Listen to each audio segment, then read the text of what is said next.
My friends, we begin with a serious situation developing here in ADW. Earlier tonight, as the talent was entering the arena and before we went live on the air to you all, our cameramen captured a vicious attack backstage. The footage you're about to see may be disturbing and graphic, and viewer discretion is advised. As you can see, Tater, one of the most respected wrestlers here in ADW, was captured entering the arena when all of a sudden, bam, right there. A masked individual began to attack Tater with devastating strikes, began to use the environment to their advantage. Ugh, just sickening. Tater, of course, caught completely unaware. And here you can see another shot of the attacker using the rental cars in the parking lot that sometimes our talent use to get between arenas and, cracking that metal right into the back of Tater's head. Well, the fight continued on, and it eventually made it to the top of the loading docks here in the ADW arena. The attacker does seem to be significantly taller than Tater, about a head above the former NPO leader, which only leaves a few culprits when it comes to contracted talent.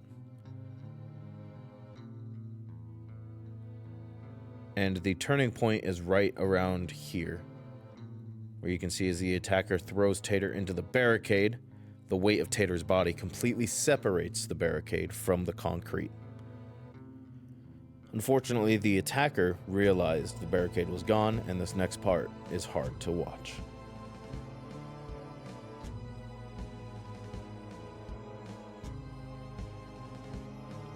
Another shot here from our cameraman on a different level.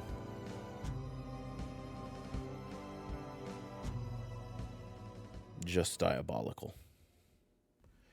ADW officials were obviously more concerned with Tater's health, and the assailant escaped in the chaos. Tater was taken to a local medical facility where he was diagnosed with a mild concussion, 2 herniated discs, and several stress fractures along the spinal cord. However, in a bit of good news, Tater is expected to make a full recovery and return to the ring. Unfortunately, that return will not be tonight. As president and owner of ADW, I call upon this masked assailant. You made your statement. Now come make it between the ropes. Take Tater's spot. You win, you'd a guaranteed spot at WrestleDongerously 3. But I have another guarantee for you. It's not going to be easy. Salem is ready to tear you apart. With that said, my friends, let's get on with the show.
And ladies and gentlemen, welcome to ADW Living Dongerously Our first matchup will be tag team action as System Failure goes one-on-one, or two-on-two rather, with Vicious and Delicious for the ADW Tag Team Championships.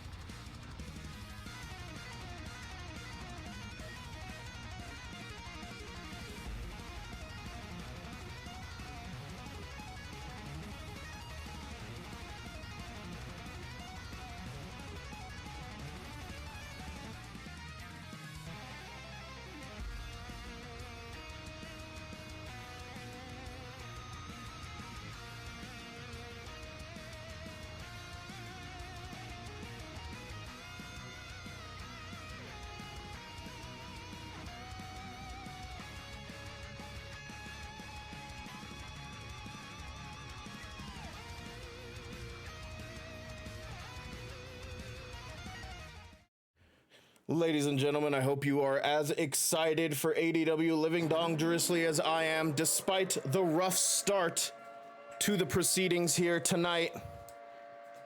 We are here, continuing on, as System Failure makes their entrance here.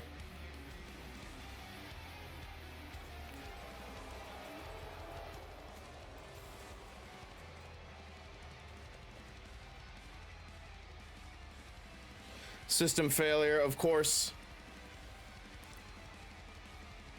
former tag team champions Beeb and London, revealed at the last event here in ADW. Beeb and London now looking to reclaim the gold from Vicious and Delicious. But their mindset has changed since they became System Failure alongside Orion. We will see if that change in mindset is enough for them to recapture the ADW Tag Team Championships from the longest reigning ADW Tag Champions. The longest reigning ADW Champions, in fact. They have held the title for well over 400 days. Will that reign stop here? Welcome everybody to ADW, the final event of ADW Season 2, ADW Living Dongerously.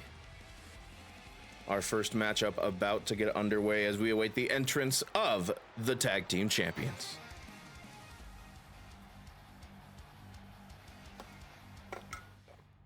Oh, well that's anticlimactic. Why'd the controller disconnect? There we go.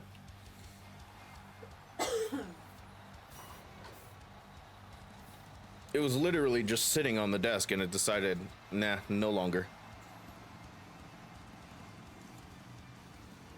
Controlling conspiracy. My hand, I'm not doing nothing. It's just sitting right there. Gotta have a controller hooked up. That's just how it is in this game. As Vicious and Delicious make their entrance here. Of course, the longest reigning tag champions. Longest reigning champions in ADW history, putting the belts on the line against the champions they won it from, the team of Beeb and London.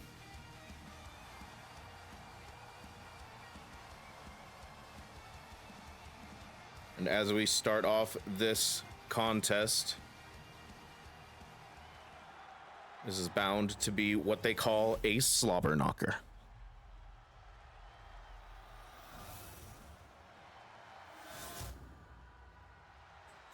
The following contest is scheduled for and is for the All Dongerously Tag Team Championship. Introducing the challengers at a combined weight of 501 pounds. System Failure.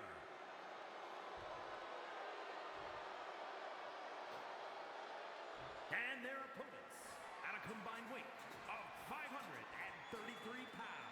They are the All Dongerously Tag Team Champions, Vicious and Delicious. Of course, ladies and gentlemen, this will take place under ADW Tag Team rules, a count out of 20 on the outside. No holds will be barred from this matchup.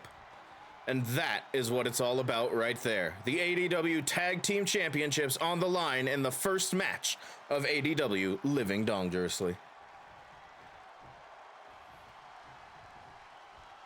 The bell has rung. We are underway. Beeb and Bront to start things off here. Elbows to the midsection of Bront. And right away, both competitors looking for an advantage, but Beeb, quick tag out to London. Beeb perhaps the smallest competitor in this matchup as London completely bowls over Bront. Oh, and stomping on the face. And again, focusing on each limb. And another stomp to the face again. Look at that head scissors from Bront, though. Did your stream pause? Oh, no. Back elbows to the midsection from London. Also, welcome in, Bront. Oh, my goodness. The height on that maneuver there. London looking to stop Bront from getting a tag. Irish whip into the corner. Bront with a power slam. And a stomp to the lower back. Bront looking to take control of this tag team matchup. And now a tag out to Macho Aubrey. Macho Aubrey, of course, competing for the ADW World Heavyweight Championship later tonight. Tag out to Beeb here, and it looks like we're going to see a double team maneuver. Looking like a double choke slam to Macho Aubrey. Oh, and a knee lift from Beeb. Double axe handle to follow. Right on the spine, a system failure takes control. Macho Aubrey rolls out of the way in a diving forearm, followed by a kip up. Macho Aubrey, of course, needs to not look past this matchup. This is for the ADW Tag Team Championships. She does have a world title match. Of course, the referee's in the camera shot here.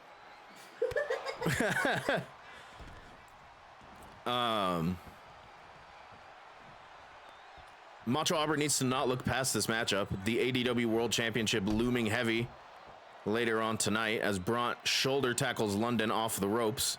Macho Aubrey sends Beeb into the ring. And Bront, oh, I thought Bront was about to make a splash, but Beeb was halfway across the ring. Oh, reverse suplex.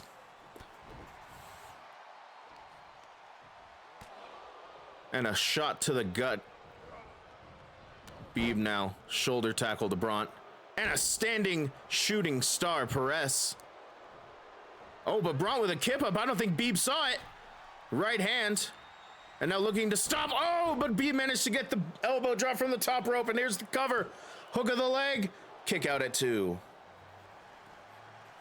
Bront was driving. Dang. I love cats too. I hate being allergic. Elbows to the midsection from Bront. And now Bront looking to get back into this matchup for Vicious and Delicious. Was not able to get Beeb into the corner there for some reason. Striking maneuver there, followed by a Northern Lights suplex. Oh! Followed by a suplex again. And now Beeb dragging Bront away from his corner, away from his teammate Vicious and Delicious Macho Aubrey. I think Beeb was looking for a deadlift German suplex, did not find it. Overhead belly to belly instead from Bront to Beeb. Beeb sends Bront into the ropes. Back body drop. Followed by a kick to the spine. Beeb now looking to tag in his partner as Bront rolls to the outside for a breather. Oh, I think London was going for a shoulder tackle. Macho Aubrey was ready for it, but not ready for the second one. Of course, the team does have a count of 20 as Bront rakes the back of London. DDT on the outside as the referee's count resets after London leaves the ring. Knee to the gut. Strike after strike. London looking to overpower Bront here on the outside. And Bront is sent back into the ring. London now rolling back in as well. Lifting Bront to his feet. What does he have in mind? Looking perhaps for a choke slam. Oh, not quite. Bront with a back elbow. Avoids disaster. Oh, and the drill peck from Bront. Throws London into the ropes and gets a drill peck off of it as Macho Aubrey is now tagged in. And a kick to the spine from Macho Aubrey to London. And now Macho Aubrey perhaps looking for, oh, look at this, a Fujiwara armbar on London. London, though, quickly rolling out, knee strike to the top of the head. Kick to the gut from Macho Aubrey, though, and look at this. Oh, and a neck breaker, a back neck breaker almost. Beeb and Bront are now tagged in, the fresher competitors. Oh, and Bront immediately looking for the Aquajet. He hits it. The Aquajet lariat. Hook of the leg. Here's the cover. Referee needs to get in position. No, kick out at 2.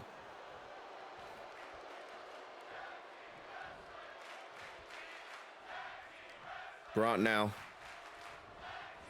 looking to maneuver Beeb into the corner. Does so this time, but Beeb fights out of it. Now before taking a shot from Macho Aubrey. And now again, Bront throws Beeb into the corner. This time he's not able to maneuver out. What do they have in store here? Electric chair from Bront. Macho Aubrey on the top rope. Oh my goodness. What a maneuver.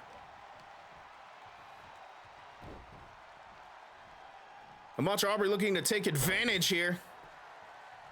Wearing down Beeb, looking for the victory here for Vicious and Delicious. And now focusing on the arm of Beeb, stomping down on the palms, or the paws, rather. And now a tag in to Bront, quick tag in, making sure neither competitor gets or loses too much stamina inside the ring. Drop kick from Bront to Beeb. And now powerbomb position. Oh, and a powerbomb to Beeb's spine first. Bront again looking to perhaps throw Beeb into the corner, but Beeb fights out of it. And a big boot sends Bront spiraling to the mat. Tag out, and now London is the legal competitor. Bront on the outside, shoulder tackle from London to Macho Aubrey.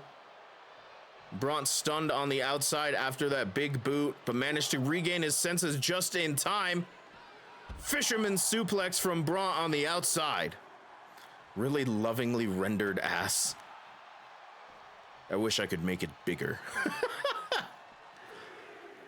Bront lifting London to his feet. Our other announcers getting out of the way as London is thrown into the barricade. Oh, and into the announce table. And a diving elbow drop. Where's the mod that adds an ass slider? London sent back into the ring. Bront enjoying the momentum that is on Vicious and Delicious's side as London again went for a shoulder tackle on Macho Aubrey, but Macho Aubrey ready. Bront now thrown into System Failure's corner this time. London looking for a suplex. Oh my, looking for the Magic Killer. The Magic Killer from System Failure. Bront crawling for a tag. Beeb looking to stop it, and he does. Twisting the arm. And now Beeb lifts Bront to his feet. Striking combination here. Oh, and the cave-in stomp on Bront, and here's the cover. Legs are hooked. And Macho Aubrey breaks it up.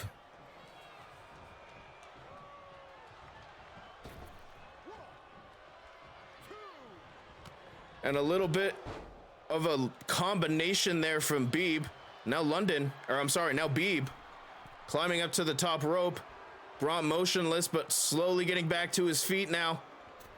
Going for a crossbody. Bront moved out of the way. And now Bront thrown into System Failure's corner again. And again, they might be looking for some double team maneuvers here. Fireman's carry slam there, assisted. Why does this keep disconnecting? I'm about to just move to keyboard. I wonder if my controller's timing out. Oh, and London has a submission maneuver on Bront there. Hurricanrana from Bront to London. Now London sent into the corner. Game wants me to assume direct control. Yeah, really. Bending the arm back of London there. And now a bit of a face wash with his forearm. And an alley-oop powerbomb to London. It really did just decide to focus on ass pound there, huh? Welcome in, JC. As Bront looking for the Aquajet Lariat. He hits it again. This time on London. Hooks the leg. Here's the cover referee in position. Kick out, or rather, B breaks it up at 1 and escapes the ring, escaping Macho Aubrey's wrath, perhaps. London back to his feet, doing a sit-up. But now Bront powerbomb position. And a powerbomb to London, the strength of Bront on full display here.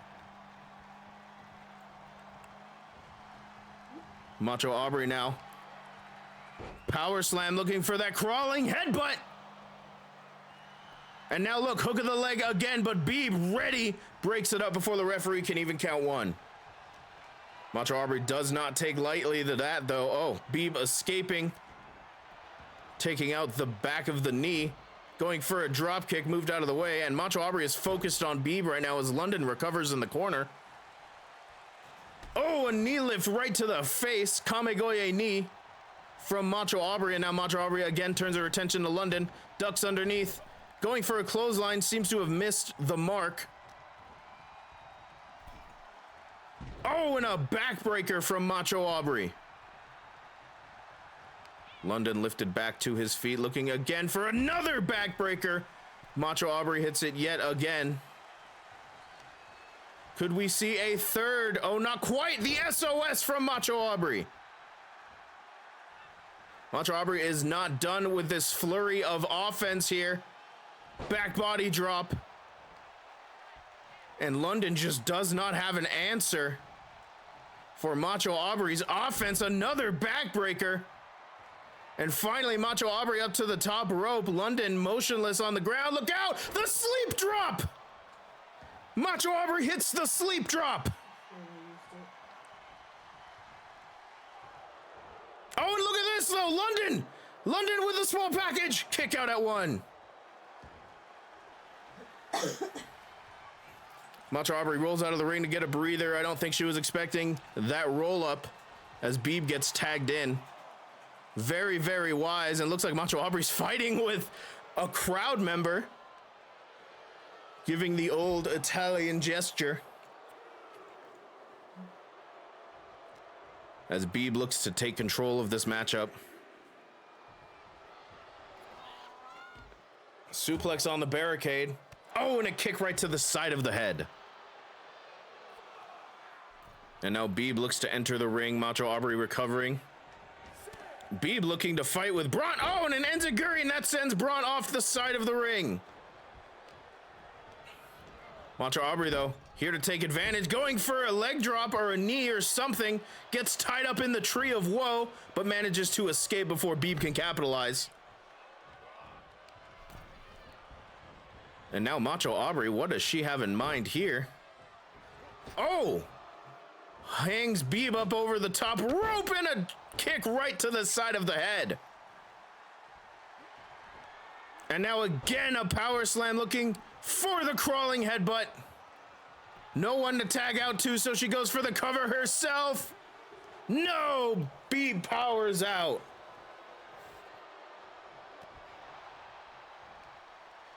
Macho Aubrey lifts Beeb back to his feet now. Bending the arm. Hammerlock position. Oh, and a back elbow from Beeb. Oh, and the cave-in stomp on Macho Aubrey. Beeb quickly goes for the cover here.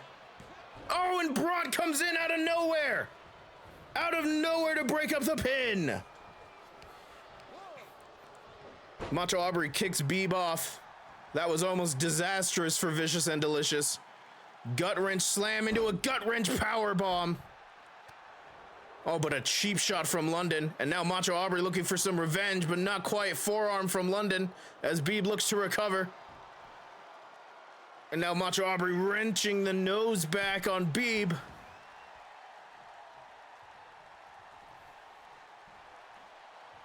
Macho Aubrey trying to figure out what she needs to do here to put away System Failure as Beeb back elbows to the midsection of Macho Aubrey. And now a single leg takedown, and now Beeb just pounding away on Macho Aubrey.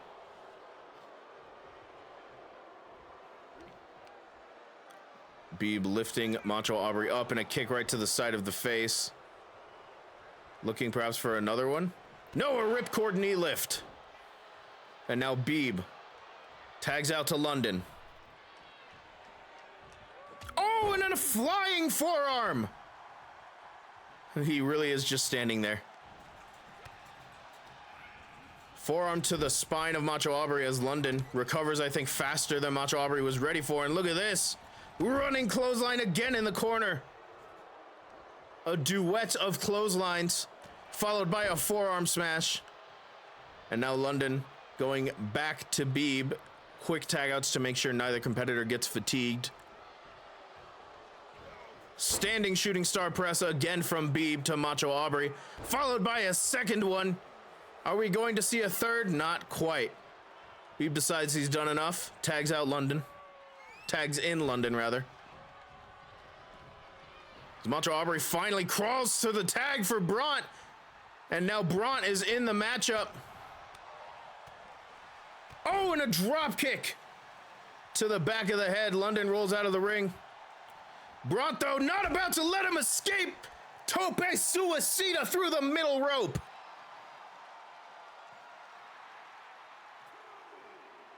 Of course, the count is to 20. They have plenty of time out here, should they so choose. But Bront looking to enter back into the ring here. Perhaps looking at Beeb now. Oh! But Beeb pulls Bront's head right against the top rope.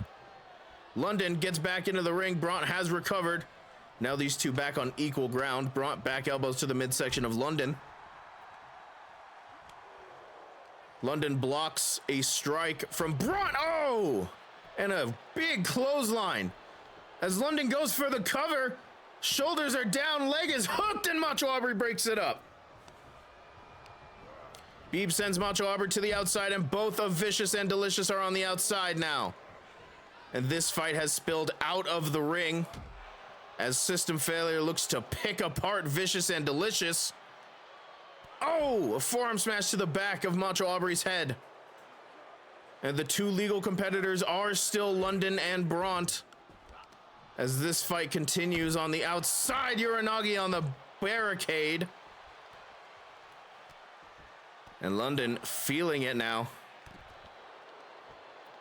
Oh, and Bront twists the arm back, and now perhaps looking to go save Macho Aubrey, but look out, SOS to Beeb on the outside.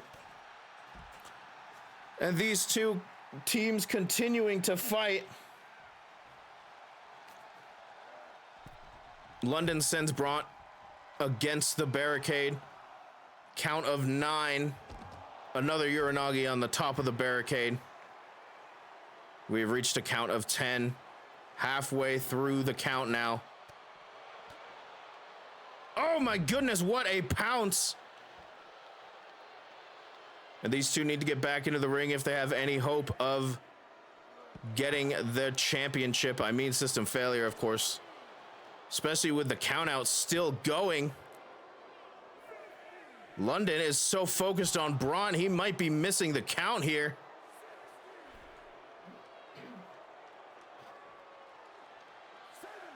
Count at 17. Are we going to get a double count out here? No, London makes it back in. Oh, and Bront makes it back in at 19.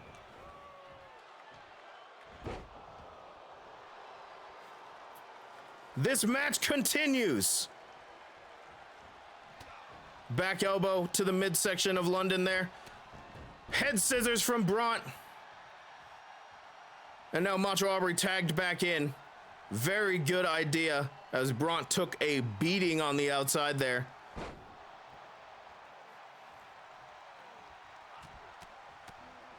Macho Aubrey with a combination of strikes to London. Macho Aubrey looking to turn this back in Vicious and Delicious's favor, rather.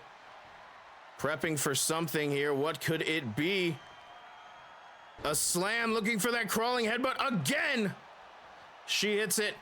Goes for the cover, but Beeb's already in the ring. And look, the referee was distracted by Orion. Orion trying to take off the top turnbuckle in Beeb's corner.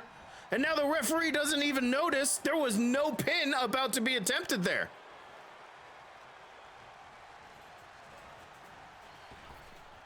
Macho Aubrey sends London into the ropes. They crash into one another. Aubrey goes for a spinning back fist, misses. Fighting back against London here. Emotional support Catboy interfering. Rolling fireman's carry slam there. Macho Aubrey now tagging in Bront. As London lay motionless in the ring. Stomp from Bront to the chest of London. And a forearm smash, almost an elbow there. Going for another stomp, this time London rolls out of the way. And a clothesline into the corner. And now choking Braun out in the corner. Of course, the referee does have a 5 count if London decided to hold. But he did not. Elbow strike to the spine of Braun as Beeb gets into the ring. Ripcord and a knee lift. And now look at this, Bront. Small package roll up. Oh, but Macho Aubrey was getting ready to interfere. And that might have cost the pin as the referee noticed her first before the pin. Beeb now getting sent into Vicious and Delicious's corner. Tag out. Looking for a little double T maneuver here. Fireman's carry. Wasteland. Fireman's carry slam. Look at that. A senton assisted by Macho Aubrey's shoulders. And now another fireman's carry position here from Macho Aubrey. Dropping Beeb face first on the top turnbuckle. And these tag team matches are always a time here in ADW. As both competitors want to find out who will be the best tag team, who will walk away with the ADW Tag Team Championships. Macho Aubrey looking to pull Beeb back to their corner, but Beeb fights out of it. And now looking for a suplex, and Beeb hits it. Beeb finally gets a tag out to London. London in the ring. Oh, looking for a kick, and Macho Aubrey hits it. Missed the first one, hits the second. Oh, and what a judo throw from Macho Aubrey there, almost a hip toss. And now looking again for these backbreakers, of which London has not had an answer for yet. Macho Aubrey thinking better of whatever she had planned and tags in Bront. What happened? This is the first matchup. Tater was attacked backstage and has not been medically cleared to fight. I have called upon the masked assailant that did so to take Tater's spot. That will happen later tonight in a WrestleDonia 3 qualifier. But this is the first matchup of the night. The ADW Tag Team Championships on the line. System Failure against Vicious and Delicious. Oh no, look at this. Did Braun tap out? I think Braun tapped out. System Failure are your new ADW Tag Team Champions. Here are your winners, and the new All Dongerously Tag Team Champions, System Failure. Out of nowhere, Braun gets locked into a submission move by London. And System Failure have taken the ADW Tag Team Championships, ending the reign. Ending the reign of Vicious and Delicious, just like that. I'm in shock. I wasn't expecting that. I was sitting there getting ready to run down the rest of the card, and all of a sudden, Brock going to be the next assailant in the parking lot. I am so sorry.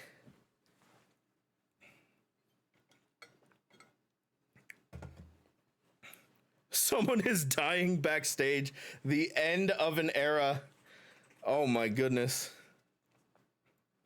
Ladies and gentlemen, what a fight that tag team championship was. Well, in case you missed the introduction, while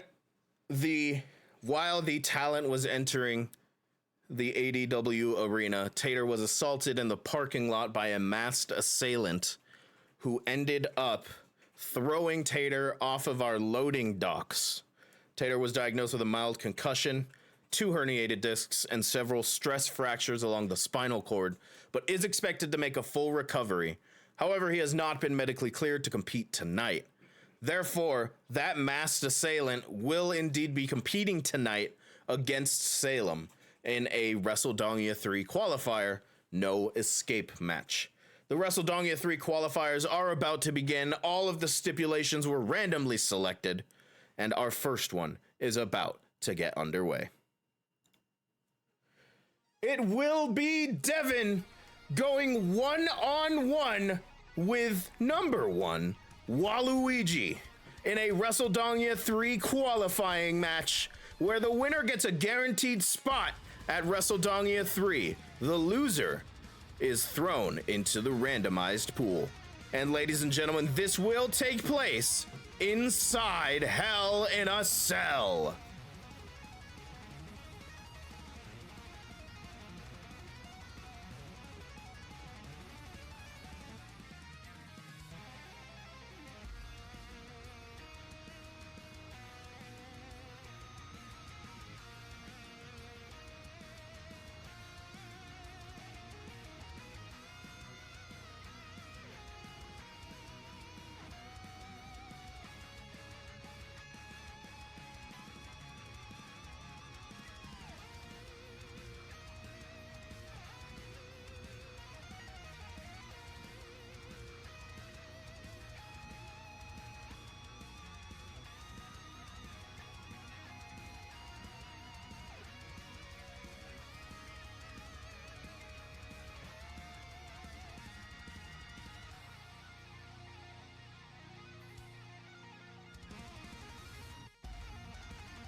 And here we go, ladies and gentlemen.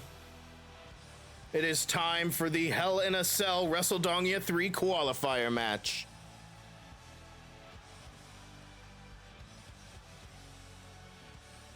The following is a Hell in a Cell match.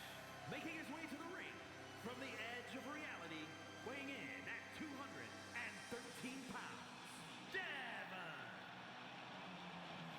Devin making his entrance here inside Hell in a Cell. This will be a one-on-one matchup where the winner will get a guaranteed spot in the WrestleDonia 3 tournament. Details, of course, of the WrestleDonia 3 tournament have not been fully announced yet. But a guarantee on the roster, on the bracket, is a big thing to fight for. The WrestleDonia 3, the WrestleDonia tournament has always given success to the winners.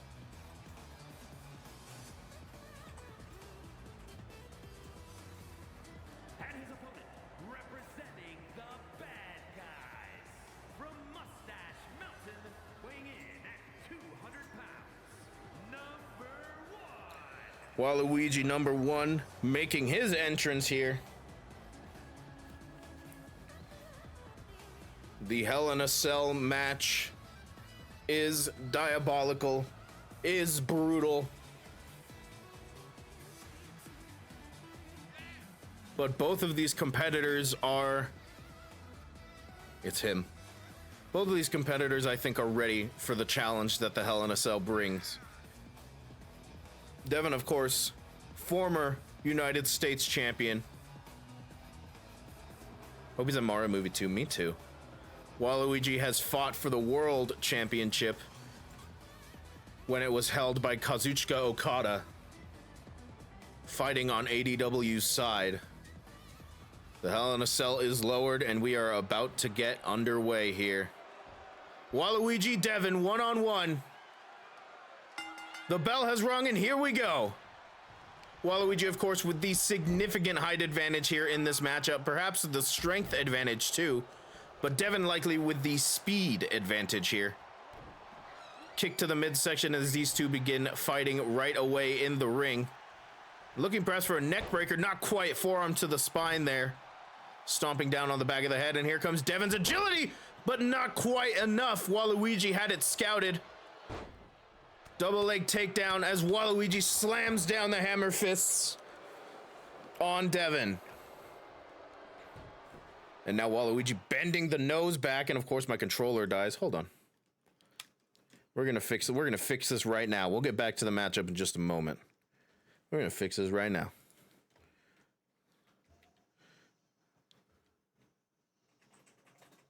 Okay.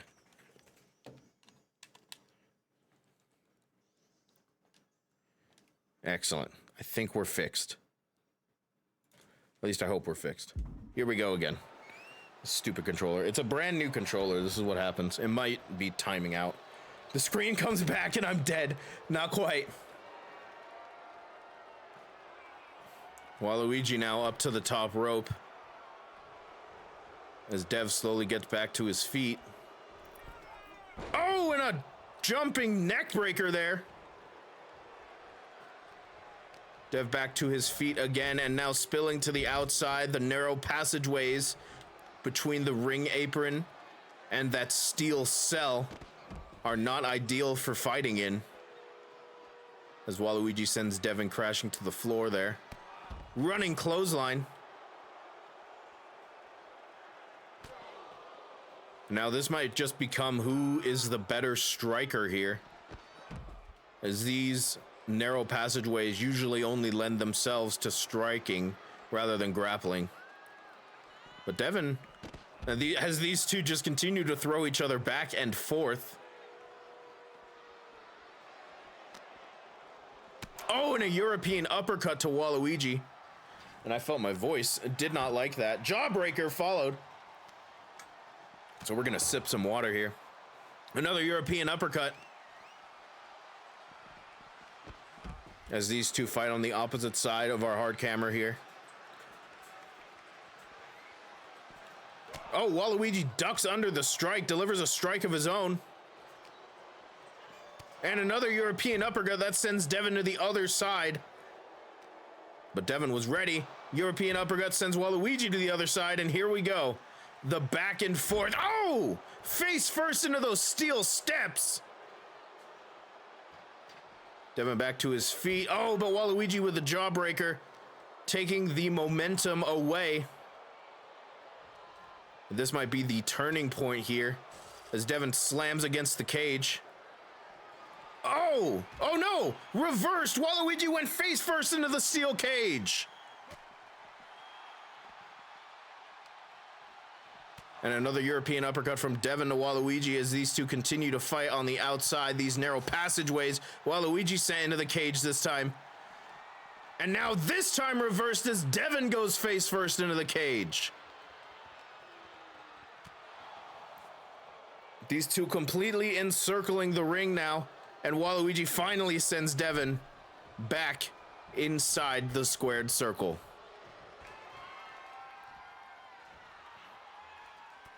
Fireman's carry here from Waluigi. But Devin manages to fight out, twisting back, and another forearm to the top of the neck, or the back of the neck, rather. And now hooks the leg. Here's the cover. Shoulder up at one. And now Dev hammerlock position. Oh, and a hammerlock flatliner there. And here's the cover. Not enough. Waluigi powers out. That hammerlock flatliner, a devastating maneuver. Oh, and a DDT kneeling there from Devin. Now twisting back again, looking for that forearm. Waluigi has not managed to find an answer there yet. And now Devin climbing to the top rope where he is most comfortable. Oh, and a corkscrew! Shooting star press! But Dev, not done yet. Again, looking for another hammerlock flatliner. And shoots over. Here's the cover. Is it enough to put Waluigi away? It is. Dev wins and is guaranteed a spot in the WrestleDongia 3 tournament. Here is your winner, Dev. That was very short, but Dev just went back and forth in 2 signature maneuvers. And there was nothing Waluigi could do, I think. Devin wins this matchup. Match felt so brisk compared to the last one. No shitty morphs today, but perhaps in the future. Well, luckily enough, that is not our only qualifier for the night. As I pay out the points here. As we get set, of course, for the next one. Which I actually am not going to lie. Have to remind myself what this next one is. Because I don't remember the order in which I have them. Ah, yes! Okay. As we get set for that, I'm actually going to futz with my controller again here. Do that. Excellent. Boom, boom. All right. Might take a little bit in between setups, but we won't have our matches interrupted anymore. Well, if you thought that match was going to be brisk, this one might be even more brisk. It will be Agent 47 going one-on-one with a Kubi Hold. And this is not a normal matchup, of course. This one is a tables match.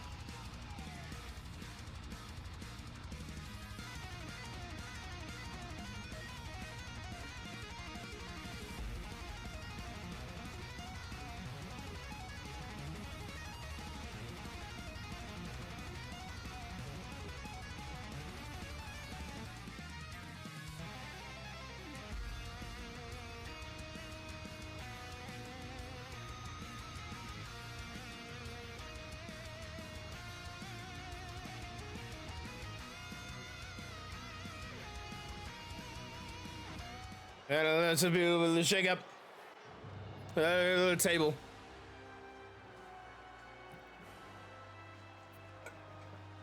If you could throw a knife and end the match immediately, like, The following oof. is a tables match. Making his way to the ring from Romania, weighing in at 187 pounds, the Assassin. Agent 47 making his way down to the ring here. They're bringing back Sean Bean to Hitman 3 in spring. Gotta remember to play that. Hell yeah.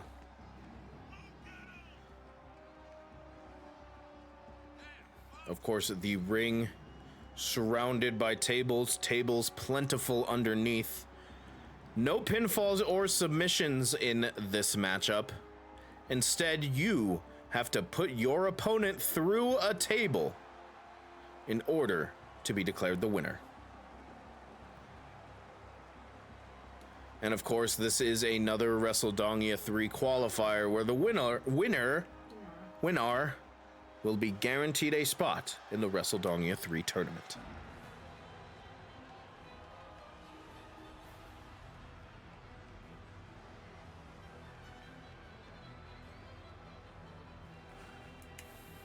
Oh my, the Kubi Hold, of course, going a little bit old school here, returning back to form. And his opponent, representing the Dream Team from Newcastle upon Tyne, England, weighing in at 244 pounds, Behemoth. The Kubi Hold, oh my. The pyro and everything in the back. As the Kubi Hold stalks his way down to the ring. From everything I've been hearing backstage, Akubi Hold has gone through a sort of transformation almost since being announced for the now canceled ADW For Whom the Bell Dongs. Realizing perhaps that his success was not up to par.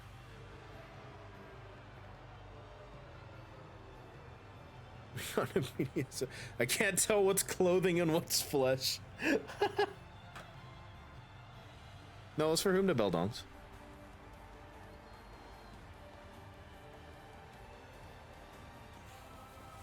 At least I think it was. Now you're making me second guess it. I don't think I put tolls in there. He stares into my soul. We'll see if this new mindset, or rather this old mindset, as this is more reminiscent of old Akubi Hold. For Dong the Whom Bells.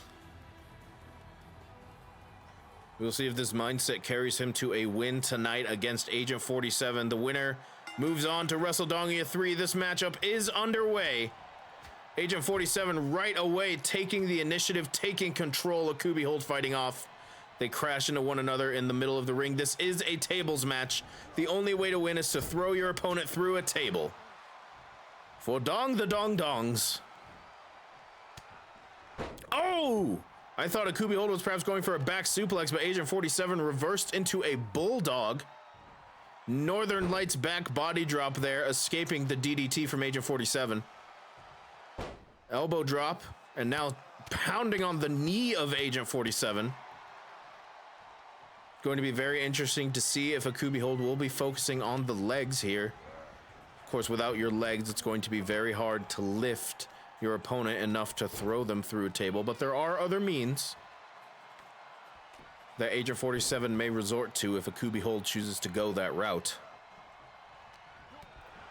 Kick to the midsection. Akubi Hold now. Power slam. Very textbook as he escapes the ring. Agent 47 doing the same, and now Akubi Hold going for some steel steps. I don't know if that's wise. Sleeper slam on the outside. Of course, that table precarious there. German suplex on the outside, and Akubi Hold rolls over. They are right next to that table. Oh, and into the barricade. May have been the best thing for Akubi Hold there. Blocks the kick. Now Akubi Hold sends Agent 47 into the barricade himself. You fool, you gave him more weapons. And Akubi Hold now taking control, but Agent 47 fights out of it. And again into the barricade, and this is just almost a loop of who can get out of this. Back elbows. There was some jank there. Love it. Love the jankiness of this game. And now a suplex from Akubi Hold to Agent 47. But a kip up. And now 47 looking to throw Akubi Hold elsewhere, but Akubi Hold not about to let it happen. As these two continue to fight for dominance here. A striking combination from Akubi Hold. And that may have taken Agent 47 off guard. Oh, and a chair now introduced, but Agent 47 quickly got it out of Akubi Hold's hands. Akubi Hold sends 47 into the ring and follows. Akubi Hold now kick to the side of the head, right on the jaw, as Akubi Hold takes control of this matchup so far. And now both competitors on the outside yet again. Agent 47 with table in hand, but it falls to the floor. Back elbows as Agent 47 escapes the tie-up here. And 47 thrown into the barricade again. This time, looking for a Russian leg sweep on the barricade, and Akubi Hold gets it. Kick to the midsection. And now Akubi Hold thrown again into the corner of the ring. Agent 47, though, eyes focused on the table. Akubi Hold looking underneath the ring. A table of his own. We might have a table fight here. Oh, and Akubi Hold gets the upper hand.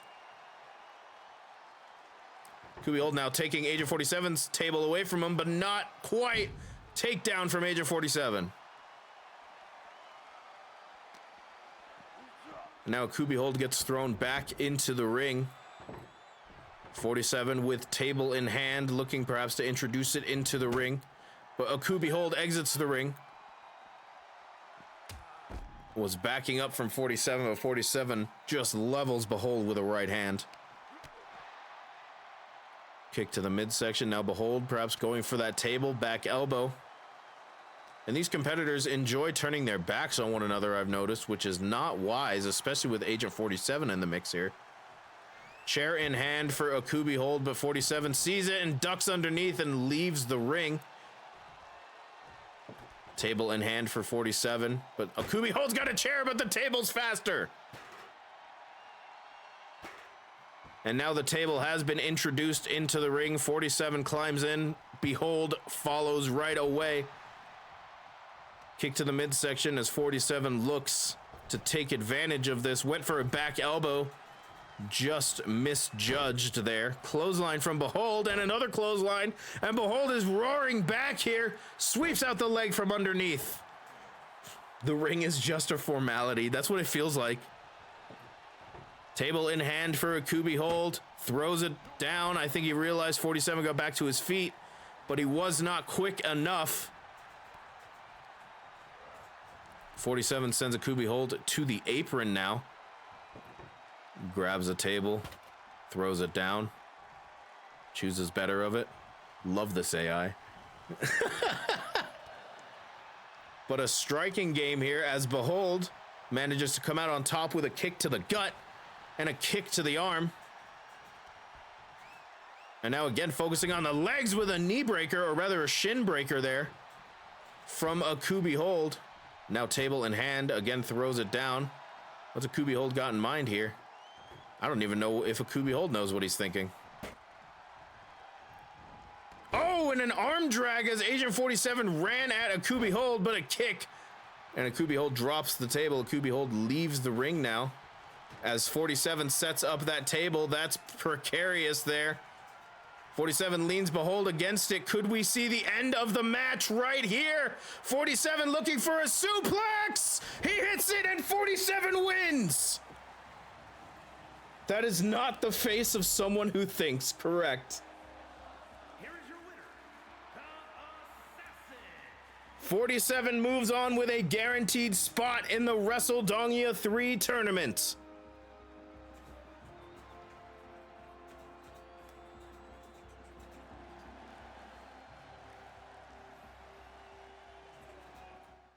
Tables match down as 47 moves on, defeating Akubi hold. What will the future hold for Akubi hold? I suppose we will have to find out another day.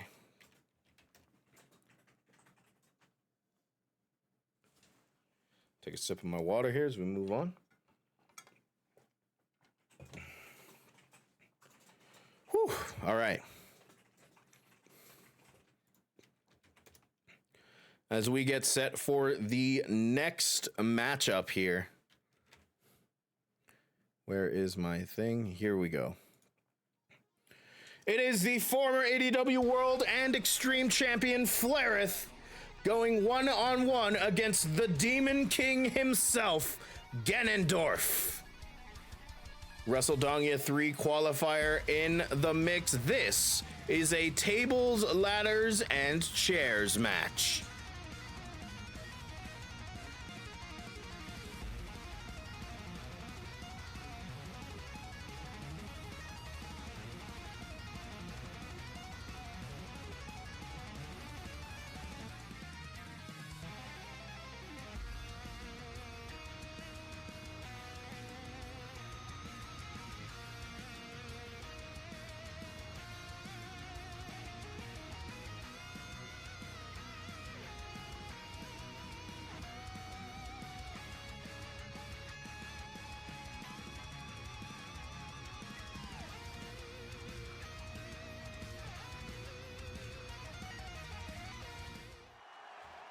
Here we go, ladies and gentlemen.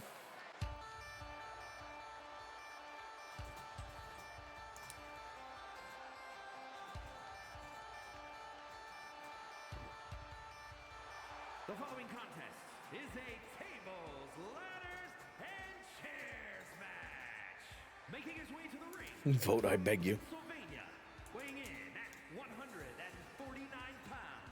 Girl Dynamite. Flareth making her entrance here. This tables, ladders, and chairs match about to take place. As there is no championship or briefcase in the mix, this will end via pinfall or submission.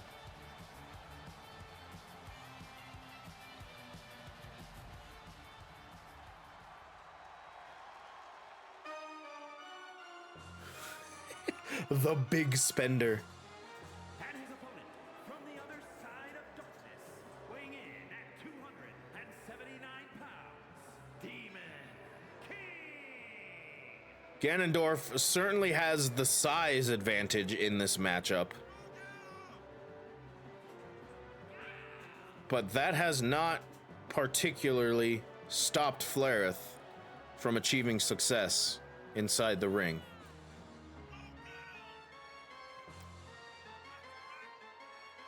Ganondorf versus Flareth TLC match. Tables, ladders, and chairs. As we get set to find out who will move on with a guaranteed spot in the WrestleDongia 3 tournament. Of course, losing these matchups does not mean you won't make it in the WrestleDongia 3, but it does reduce your chances quite drastically as you are added to the randomized selection pool when the brackets are finalized. The matchup is underway. Ganondorf with a running knee lift right away. Flareth kicks Ganondorf off. Went for a diving, I think, corkscrew elbow drop. Did not hit the mark. Forearm strike to Flareth there. Of course, Ganondorf, a well-renowned striker within these ropes, but known to use his power every so often. Flareth, though, the agility, tornado DDT off the top rope, and now goes for the cover. Could this be a quick matchup? No. Ganondorf not about to give in that easily, as Flareth comes back with strikes of her own. Ganondorf avoids the last one, but is kicked off by Flareth there.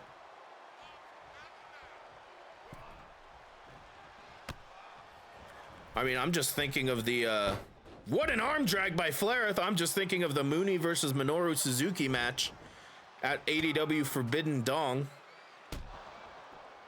That matchup, of course, currently, I believe, holds the record for the shortest ADW match.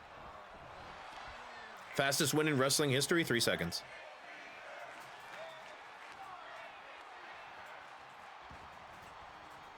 Chair in hand, but Ganondorf knocked it out. Oh, and Flareth just thrown out of the ring. What happened in the 3 seconds? The person was already down. It was a Money in the Bank cash-in, and they just pinned, so it was 3 seconds. 1, 2, 3. It was over. As Ganondorf is thrown into the steel steps, like the dude had just gotten beaten up, like, dramatically. And so the dude cashed in the briefcase and just pinned him. And it was over. And he was the champ. Snapmare from Flareth, kick to the spine of Ganondorf, as this fight has spilled to the outside. If you want a non-Money in the Bank cash-in, then it would be, I think, it's either one of the older, like, Bam Bam Bigelow matches in WrestleMania, or it's The Rock versus Eric Rowan, where The Rock hit a rock bottom and then pinned Eric Rowan. Like, as the match started. It was just finisher, pin. Punch to the gut as these two continue to brawl on the outside. Ganondorf sent into the barricade. Flareth went for a clothesline, did not hit it. And again, another match where the ring is just a formality here. Flair sent into the barricade there. Wrestling speed runs. Well, it's like the current like standing record. Oh, and a kick to the gut makes Ganondorf drops the steel steps. The current standing record for fastest elimination in the Royal Rumble is indeed 1 second. His feet hit the ring and then he got clotheslined out, and then that was the elimination Royal Rumble. I think it's been tied like once or twice. Ganondorf sent into the steel steps, midsection first. Oh! And Flairith just brought Ganondorf's forehead down onto her knee, and that might have busted Ganondorf open.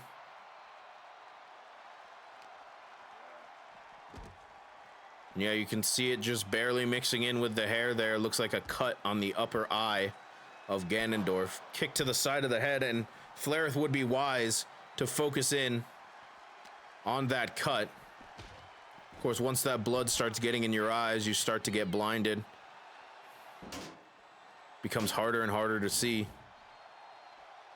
Steel steps in hand for Flairith, but she thinks better of it.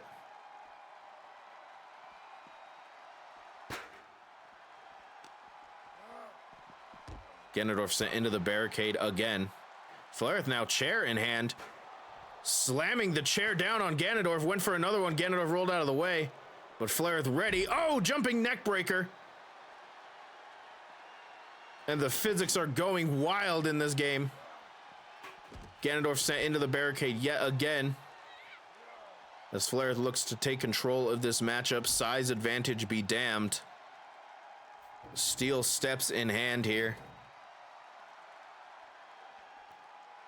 And now I think Flairith is just waiting for Ganondorf to realize what he's in for. It might take a bit. I fucking love this game. There it is! Face first onto the steel steps.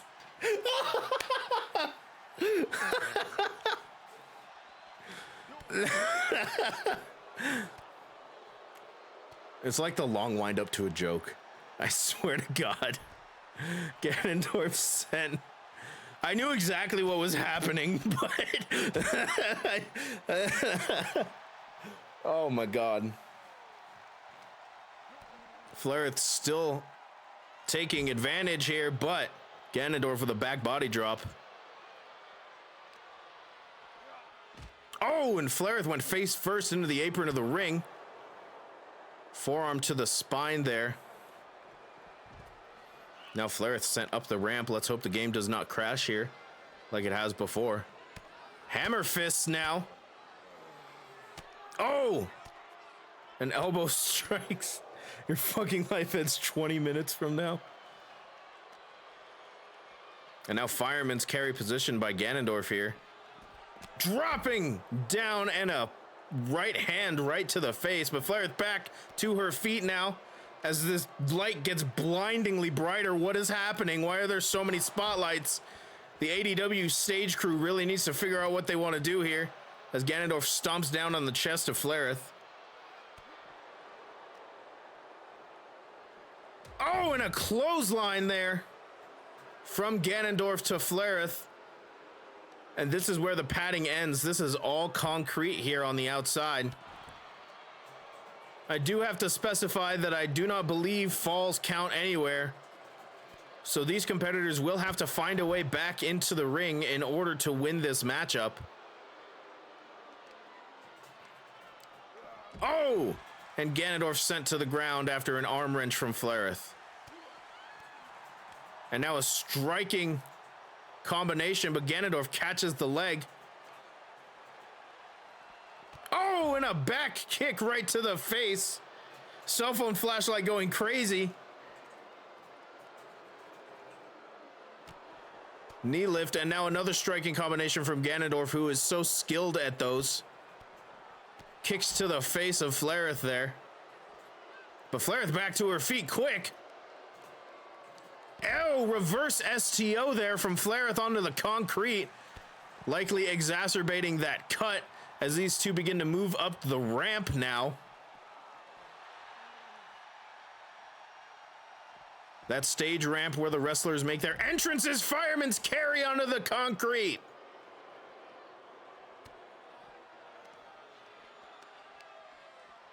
And now Ganondorf, European uppercut, and again Flareth goes face first onto that concrete.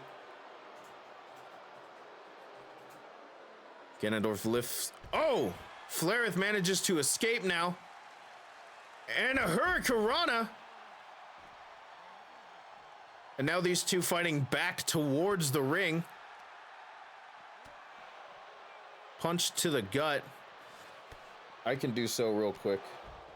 Oh wait, I can hand them off. We have been requested. You have been requested. Okay. Aubrey will be putting them down in a minute. Okay.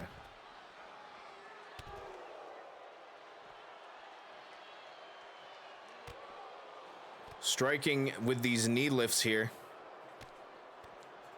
And so far, Ganondorf has taken control with his striking acumen here.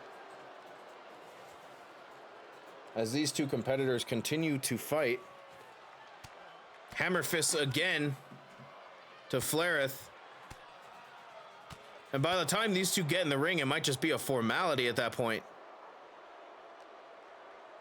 As these two continue to brawl on the outside, if someone can get a pin or submission, it might just end. And again, Ganondorf, a ground and pound here.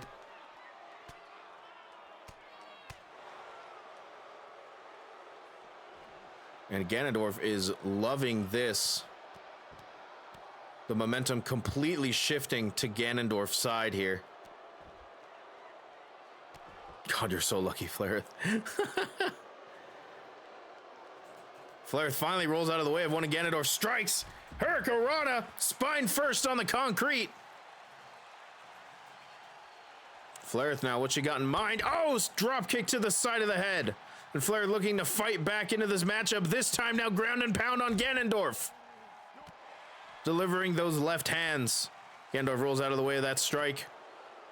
And getting into a strike fight with Ganondorf, not necessarily the smartest idea. But look at Flareth, her agility on full display. Arm drag. And a drop kick to Ganondorf. This is just a street brawl now, it really is. Now these two have fought somewhat within. They're around the ring now. And an arm breaker from Flareth, and now bending the arm back. A little bit of joint manipulation. Perhaps looking to take away the striking force of Ganondorf. And finally, Ganondorf is rolled back inside the ring. Flareth follows. And Flareth perhaps looking to seal the win once and for all after a street brawl. There's Eat Defeat! Eat Defeat to Ganondorf! Here's the cover, leg is hooked! Oh, not enough! Ganondorf powers out! Oh, but look at this! Ganondorf right away! Military press! Oh, into a spine buster! And now here's the cover by Ganondorf! Not enough! Flareth powers out at 2. And both of these competitors, I think, thought that was it. And look at that, a springboard from Ganondorf. Springboard forearm, we do not see that often.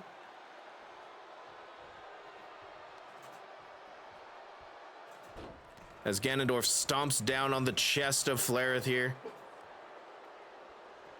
Looking to swing the momentum again back to his side.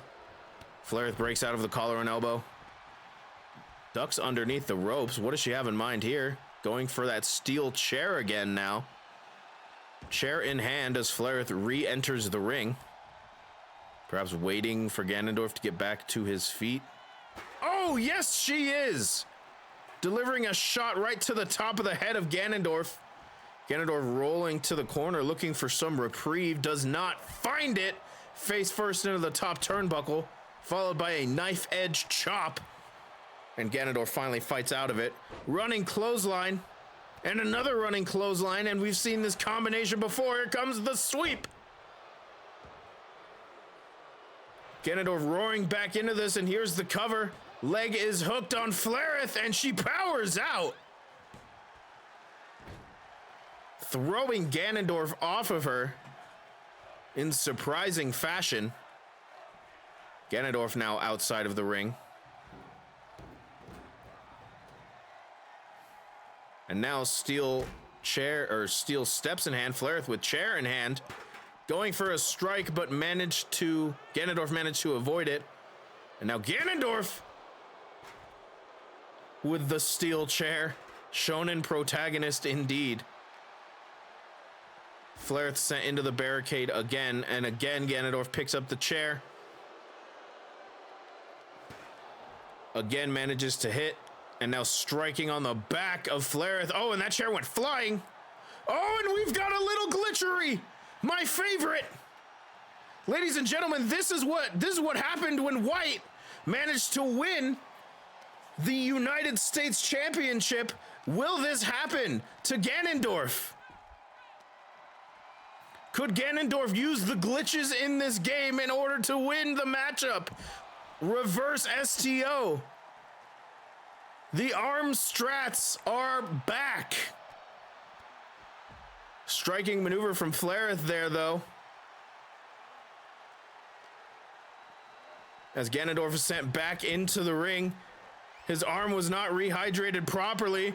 It might turn out.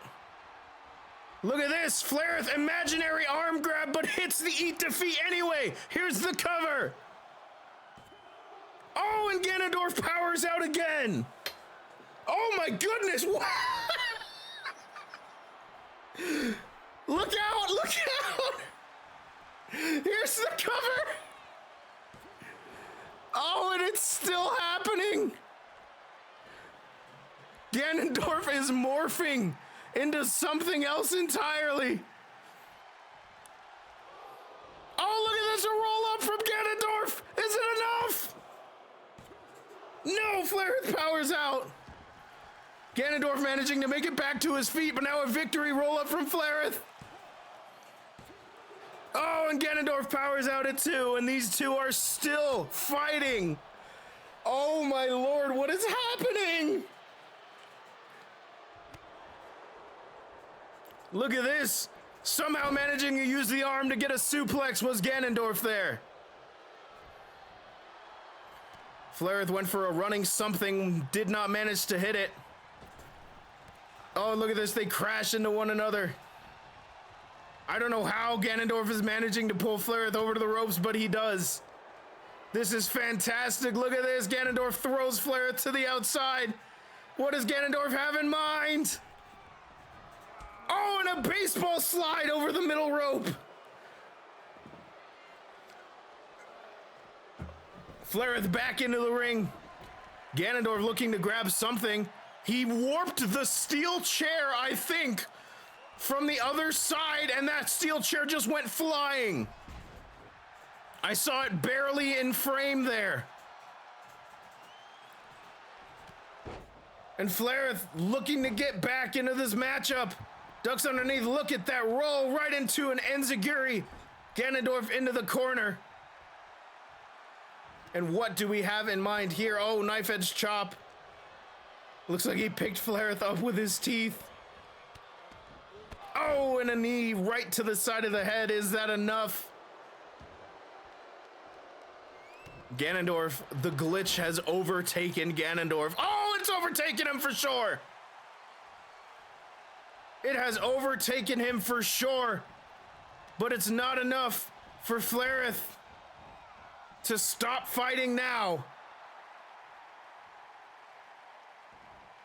Ganondorf crawling to the rope. Oh, this is gonna be fantastic. Resting against the top turnbuckle, and Flareth somehow bending the arm across the top rope. And now choking Ganondorf in the corner. His arms can't be raised to defend it.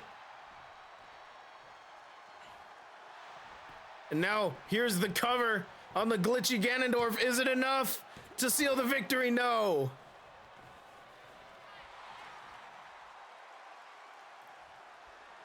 Oh my goodness, you gotta put him down, Flareth.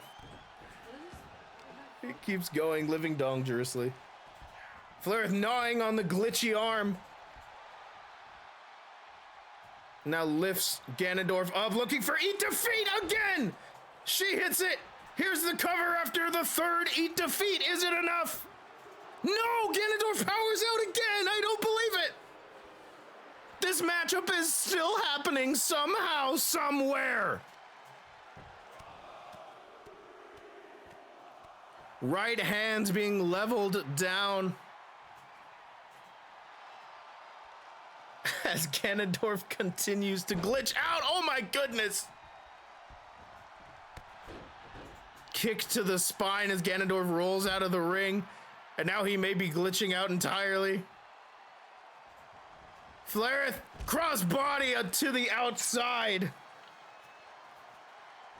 Nintendo is trying to drag him back to the Switch. Bring him back. Snapmare onto the knee. Oh, but Ganondorf kip up. Ganondorf looking to get some offense here. Armless offense, perhaps, but look at this. Powerbomb position. Oh, onto the barricade, and that broke the table.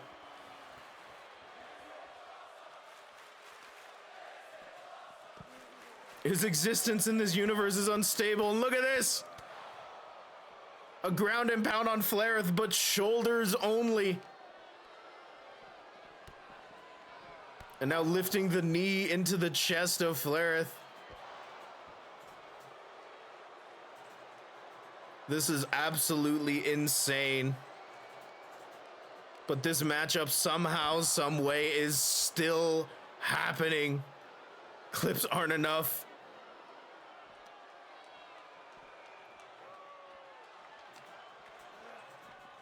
Flareth sent into the barricade.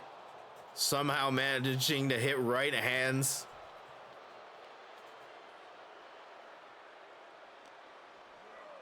Oh my goodness, the last time this happened, we were lucky that the match ended right after it began. But in this one, we are not so lucky. He's hitting Flareth with his tits. Oh, look at this, a DDT to the outside by Ganondorf.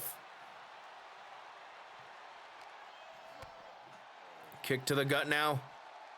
Neck breaker. We are so lucky. You're right. You're right. Oh no! Oh, Ganondorf! Oh! Flareth manages to catch him in mid-convulsion and throws Ganondorf back into the ring here. I didn't think I would have to say mid-convulsion ever. But here we are. Going for the cover now. Trying to pin Ganondorf to the mat. It's enough! Flareth moves on!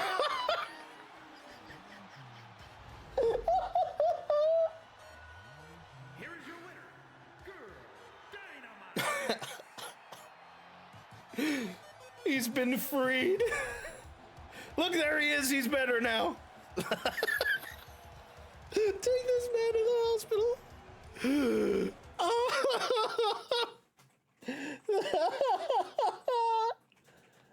What the fuck, dude?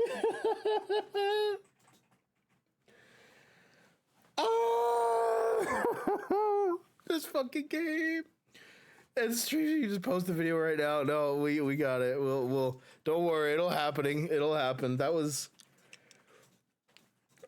so wonderful. Oh, that was so amazing. That was everything I wanted. That should have been the main event. Like, God damn, if I had known Ganondorf and Flareth would have put on a hell of a fight, then. Oh, whew. Okay. Well, we can't stop now. We still have qualifiers, baby. Whew, my goodness. My skin is clear, my crops are flourishing, my arms are across the room. Oh, man. Oh, what an end. I'm happy that happened on the final fucking shit. The final stream. The final event of ADW Season 2. God damn it. All right, here we go. Rest of the qualifiers shaking in his boots trying to outperform this. Yeah. Here we go, ladies and gentlemen. Whew. Oh, man. The next qualifier, the Trash Man, is going one-on-one with the leader and creator of the Game Awards himself, Jeff Keighley. This time it will be Falls Count Anywhere.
And we are here with the Falls Count Anywhere matchup between the Trash Man and Jeff Keighley. The following is a Falls Count Anywhere match.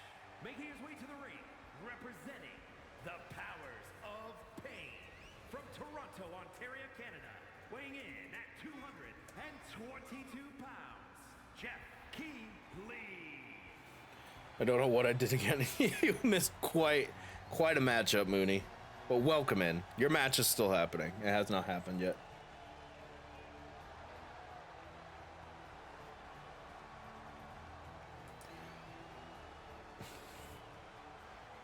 Good fucking God. And his opponent, representing the team from Philadelphia, Pennsylvania, weighing in at 200. Nice shot of the Trash Man camera guy. Trashman Frank Reynolds.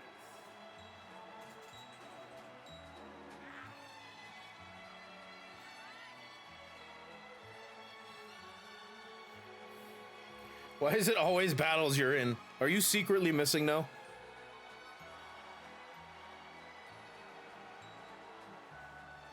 You're the bearer of the curse?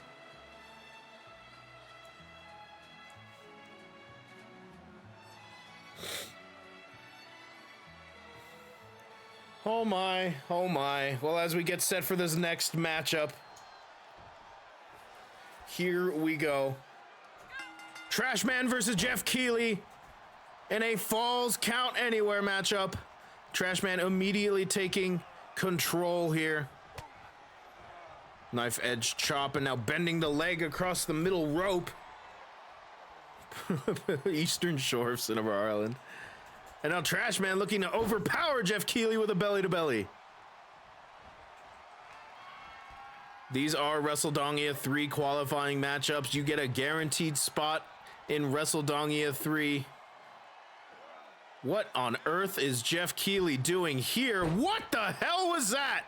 Whatever it was effective. That scared the hell out of me. Jackie walked in and terrified me, but look at this. Oh! Spinning facebuster there from Trash Man Frank Reynolds. And now looking for a powerbomb position. A powerbomb to Jeff Keighley. And this is Falls Count Anywhere. The referee is only there to count the pinfall and nothing else. Dropkick to Frank Reynolds, the Trash Man himself.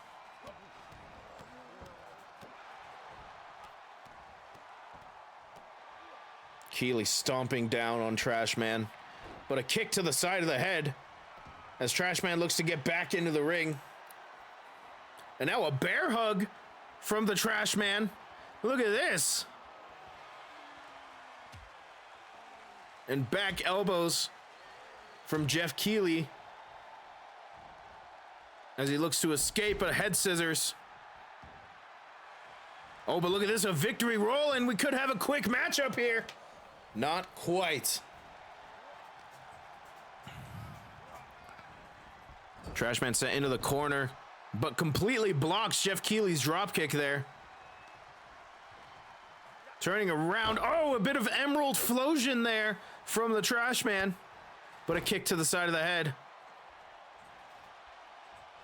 Sippy time. Keighley with a textbook suplex there on the trash man. The winner of this moves on with a guaranteed spot in the WrestleDongia 3 tournament. Half Nelson suplex, I think Jeff Keighley was looking for, but trash man reversed. Oh, and what a clubbing clothesline.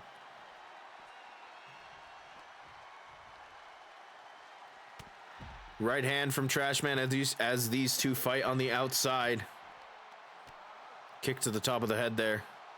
And now Keighley, look at this. Oh, looking for the Keighley clutch. The Keighley clutch on the outside.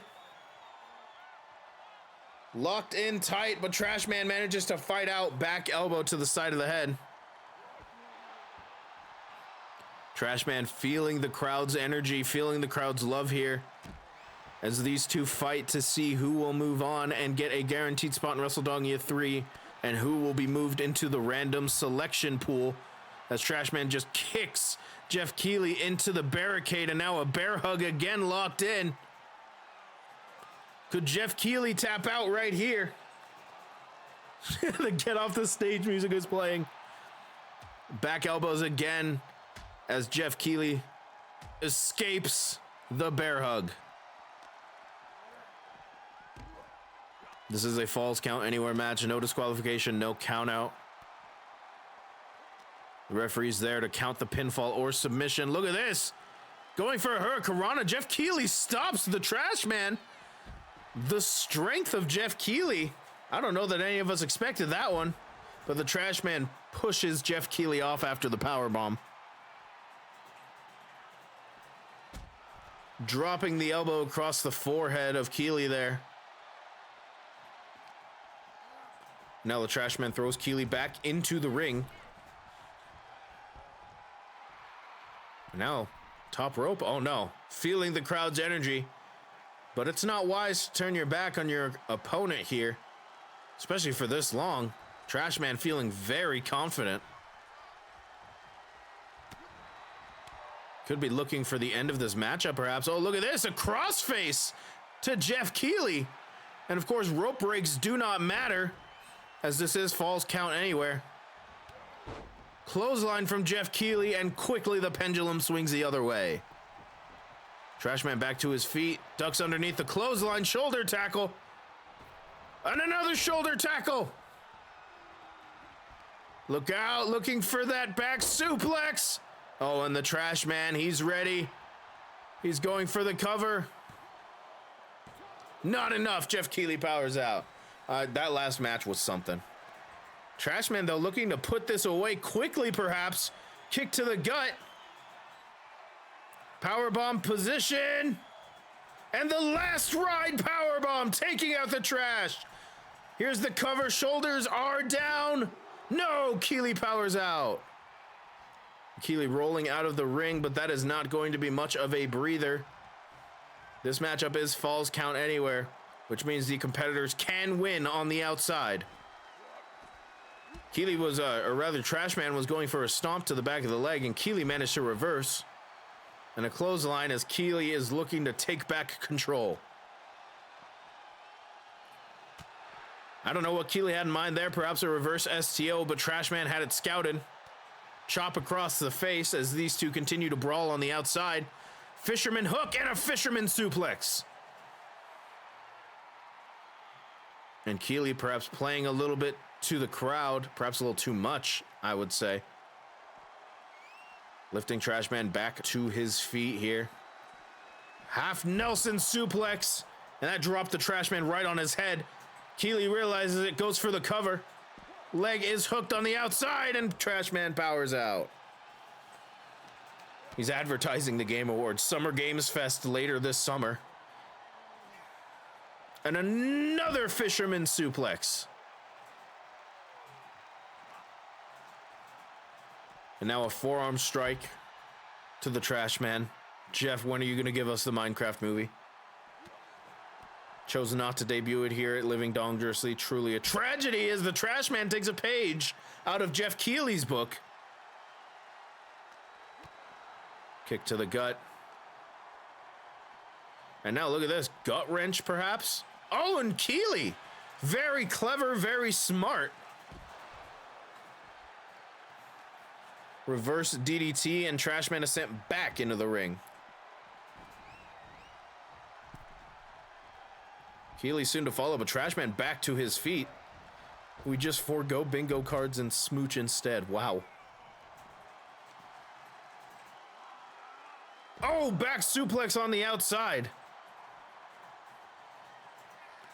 As Keighley continues the assault on the Trashman. Trashman thrown back into the ring. And now looking for a suplex, and he hits it. Both these competitors fighting for a guaranteed spot in WrestleDongia 3, where the loser will get selected, or rather thrown into the random selection pool to fill out the rest of the spots. Not guaranteed a spot. Northern Lights suplex from Jeff Keighley. And that WrestleDongia 3 bracket spot can mean a lot. Keighley's signature move is the Keighley clutch.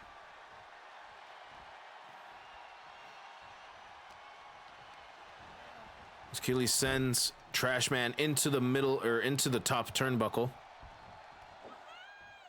Power slam, and what's Keighley got in mind here? Oh, perhaps nothing. Perhaps waiting to set up. Oh, perhaps looking for the Canadian Destroyer. That is also a signature move of Jeff Keighley. Oh, and it's not enough. Trashman quickly gets back to his feet and recovers.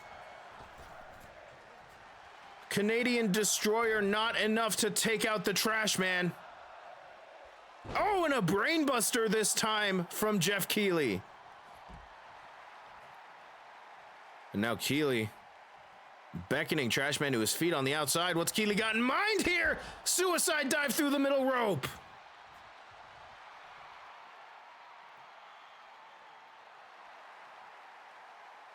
And now talking perhaps trash to Trashman. That felt weird to say. Talking trash to the Trashman before stomping a mud hole in him. And now pounding down with right hands on the face. Lifting his opponent back to his feet. A kick to the gut, though. And now again looking for that fisherman suplex. This time Trashman reverses into a small package. Oh, and Keighley just gets out.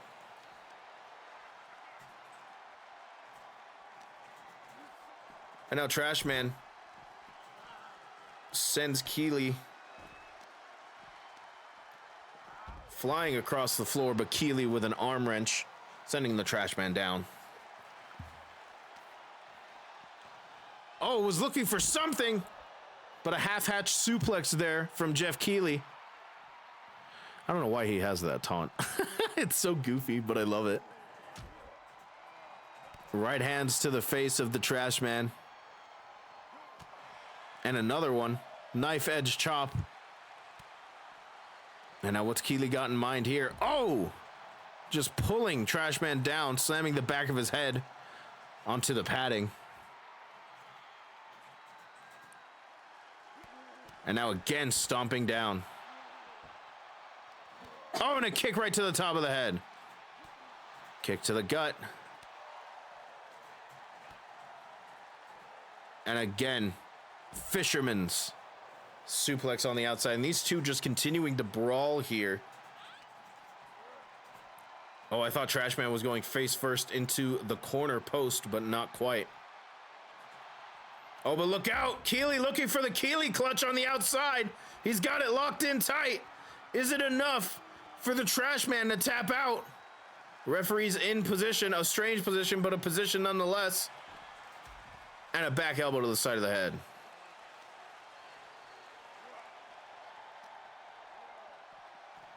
Trashman sends Keighley into the barricade. Oh, and face first into the top of the barricade there. Now looking for a gut-wrench slam, and the Trashman hits it. And now goes for the cover. Is it enough to put Jeff Keighley away? No, not yet.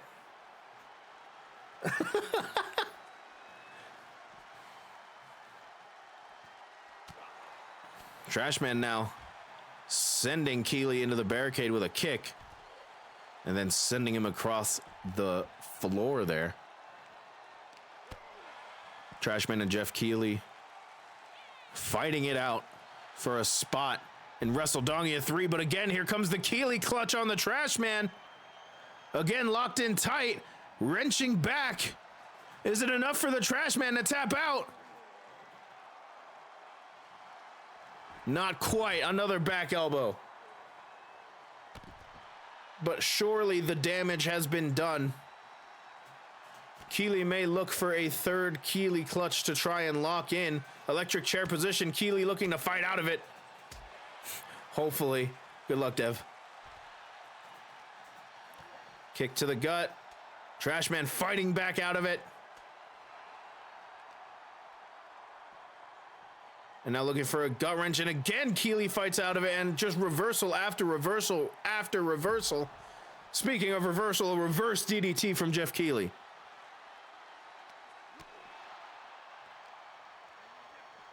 Neither competitor can seem to get anything going here. Oh, but Trashman, I think, is resorting to something else. Steel chair has been introduced into the matchup, but Trashman choosing not to use it. I don't know how wise of a decision that is. Another reverse DDT on the outside. That steel chair has now been introduced. Will it play a part in the resolution of this match as Keeley just pounds away on the Trashman? Shoots the half, hooks the leg. Referee rushes to get in position. That's the awkward thing with these Falls Count Anywhere matches. Sometimes the referee can't get in position. As Trashman kicks out at 2. And now a striking combination from Jeff Keeley sends Trashman to the mat. Or rather, to the floor. As this fight continues onwards. Winner, of course, gets a spot at WrestleDongia 3. Loser gets thrown into the random selection pool. WrestleDongia 3 likely to take place this April. A clubbing clothesline from the Trashman. Signaling the start of Season 3 of ADW. Oh my goodness! A Michinoku driver from the fireman's carry position, but not enough. Stomping down on the face of Jeff Keeley as the Trashman, likely starting to get a little bit tired of this matchup. Stomp after playing to the crowd a bit now. Now a neck wrench. Twisting that neck. Spun that man around his body like a hula hoop, exactly. Now Trashman looking for some more hardware. That's a kendo stick in hand this time. Oh! Right across the chest of Jeff Keeley. Oh, and a twisting move. That one's called Drift Away. And here's the cover. Leg is hooked. Sure. Fuck it. That's a win, baby. The Trashman is our winner. Here is your winner, Trashman Frank. That is not what I expected to see. I don't know why it changed pin positions halfway through, but the Trashman moves on with a guaranteed spot in WrestleDongia 3. What the fuck? What is happening? I blame Ganondorf. Flair broke the arena. Beat him in the dick with a kendo stick once for instant victory, right? He deserves it. I'm just kidding. Oh, man. Flaireth definitely broke the arena. Well, as we get set to find out the final 2 guaranteed spots in WrestleDongia 3, we've got one hell of a matchup upcoming. It will be Nyx, not Shadow dropping Silk Song. Nyx will go one-on-one with Spampton himself in order to earn a spot in the WrestleDongia 3 tournament. This one is Extreme Rules.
The idea of Spampton shaking like a chihuahua is... I hate that. Looking for you a great deal, and a brutal beating is waiting for you, correct. Here we go. Our second to last WrestleDonia 3 qualifier.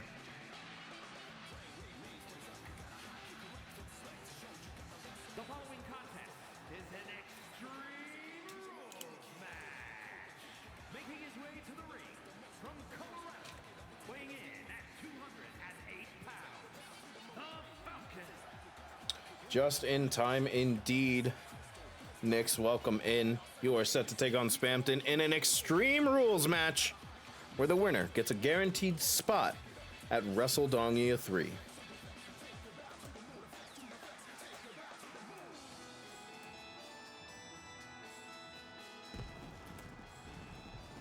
Nix making their entrance here.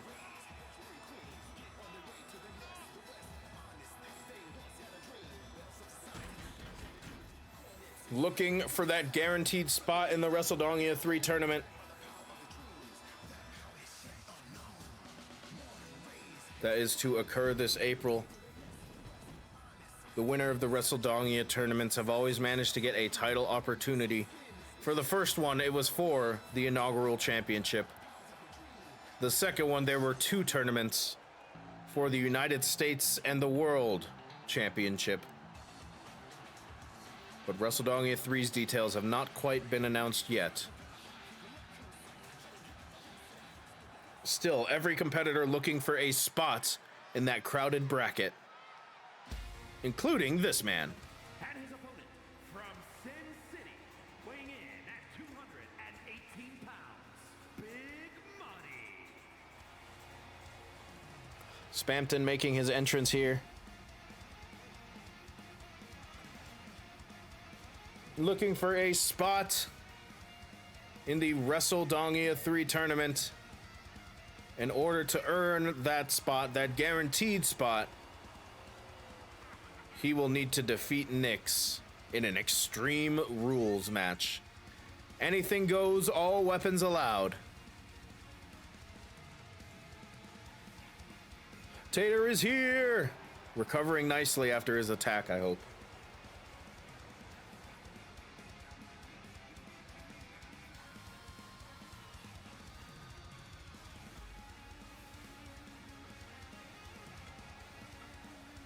He gets a Pringle anyway. Well-earned Pringle. He want my food, damn.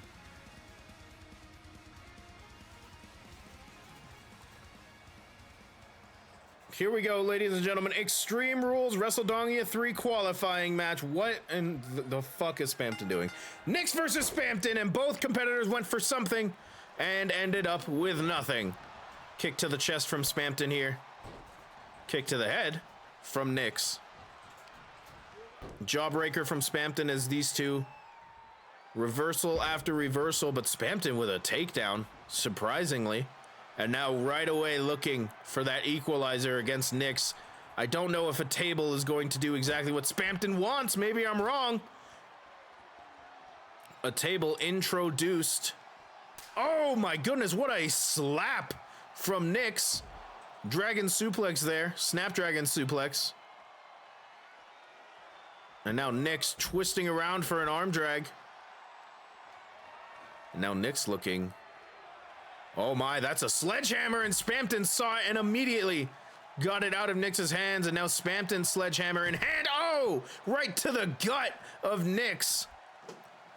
And this match has already turned extreme indeed. The hammer dropping down upon Nix. Finally, Nix managing to make Spampton drop it. Oh, and a DDT to the floor. And you have to think, even outside of the WrestleDonia 3 qualifiers, that the Extreme Rules stipulation may end up working in these competitors' favor. Depending on how they perform under the stipulation, perhaps earning a shot at the Extreme Championship is not out of contention. The Extreme Championship, of course, still to be defended tonight Mooney going one-on-one with Dr. Hakeem, the master of love. As Nyx as Spampton delivers elbows to Nyx, rather. Back elbow to the face of Nyx, and Spampton again with sledgehammer in hand. A dangerous competitor with an equalizer, it seems. Spampton has taken control of this matchup, but Nyx with a kip up quick. And again, Spampton delivers a shot, but not enough. Head scissors by Nyx. Spampton out of the ring, and now Nyx with sledgehammer in hand. Drops it, though, as Spampton enters the ring. Twisting back, Irish Whip rebound, and not enough. Spampton with a right hand sends Nyx to the mat. And again, the hammer comes into play. And now here's the cover. Leg is hooked. Kick out at 1. Bosses have a learning curve. Spampton out of the ring, looking perhaps for a weapon. Nyx quick to stop it. Forearm strike to the side of the head. And now Nyx with sledgehammer in hand. Exiting the ring, but Spampton takes it away. And now Spampton. Nyx makes Spampton drop the hammer.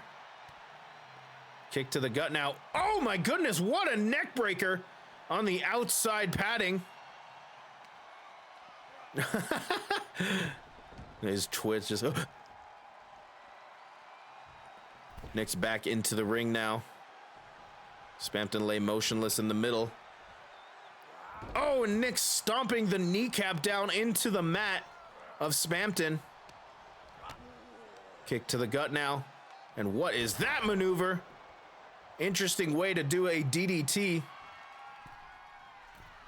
Nyx up to the top rope. Oh my goodness, a coup de grace stomp from the top rope. And here's the cover. Leg is hooked and Spampton kicks out. Sledgehammer back in hand. Sledgehammer has been the favorite of both competitors. Nyx using it to focus on Spampton's legs. That might be smart. Oh my goodness, what a drop kick from Spampton, though. Now Spampton again with hammer in hand. Here's the cover, leg is hooked. Is it enough after that shot with the sledgehammer? No. Nyx kicks out at 2. Nyx looking to avoid the sledgehammer, flying forearm off the springboard of the middle rope. And now here's the cover. These two looking for quick covers, looking to put this away for good. Spampton powers out at 2 again. Oh, and a stomp to the back of the arm there of Spampton. Oh my goodness, look at this. Almost an Argentine backbreaker, but Spampton managed to reverse it into a bulldog. Oh my goodness. Oh god, they're actually beating each other to death for real. Kick to the gut. What does Nyx have in mind? DDT that completely turns Spampton over. And now Nyx up to the top rope. Perhaps looking for that Phoenix splash. Nyx hits it. Square in the torso. Goes for the cover. Leg is hooked. Is it enough after the beating of the sledgehammers? No. Nyx can't believe it, but Spampton kicked out at 2. And now Nyx beckoning Spampton back to his feet. Phenomenal forearm. And Nyx again up to the top rope. A flurry of offense unmatched. Another Phoenix splash, and Spampton moved out of the way. Spampton with a clothesline. And another clothesline. That Phoenix splash could have ended this matchup right then and there. But Spampton had the wherewithal to move out of the way somehow. Hook of the leg now. And Nyx kicks out. Oh my goodness, the hammer brought down across the head of Nyx there. Oh, and look at that, almost poking Spampton in the eye. Argentine backbreaker position here. Oh my goodness, what a driver. And I think that busted Spampton clean open, blood pouring out of that cut. What a head scissors by Spampton though, and now raining down right hands on Nyx. This matchup is very competitive so far. Spampton up to the top rope as Nyx works back to her feet here. Spampton thinking better of it. You think he bleeds red or pixels? Nix into the ring now. Spampton waiting, lying in wait. Striking combination there. Nix fighting out of it. You can see the color from Spampton there. Going for an enziguri. Spampton rolled out of the way, or moved out of the way rather. Sends Nix into the ropes. Takes out the knee with a kick. That could limit Nix's high-flying ability now. Bringing down the sledgehammer over and over on that leg. And now focusing on the arm of Nix. Perhaps just going almost willy-nilly with it. Oh, and look at this. Tilt-a-whirl into an armbar. But is it going to be enough to make Spampton tap out? Fujiwara armbar locked in, and Spampton does manage to avoid. But is the damage done? Look at this. Again, Nix goes into the Fujiwara armbar. This time in the middle of the ring. Is Spampton going to be able to escape? No! Spampton taps out after the tilt-a-whirl Fujiwara armbar. And Nix gets a guaranteed spot in WrestleDongia 3. Here is your winner, the Falcon. Big shot confirmed. Nix went to that Fujiwara armbar after the Phoenix Splash wasn't enough. Went to it twice, and the second time smack dab in the middle of the ring. Spampton could not recover. Nix gets a guaranteed spot at WrestleDongia 3. They really just kept using that hammer, didn't they? That was insane.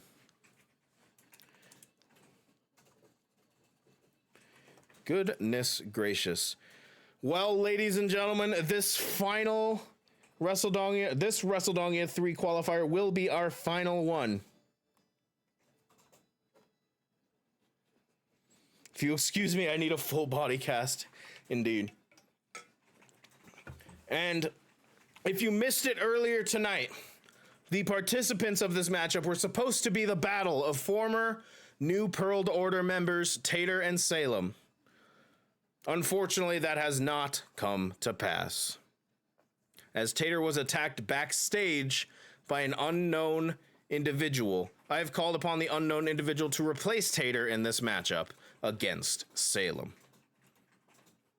So what was supposed to be Tater will now be that masked assailant. They will go one-on-one against Salem inside a steel cage where there will be no escape.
Here we go, ladies and gentlemen. The no escape cage hanging over the ring.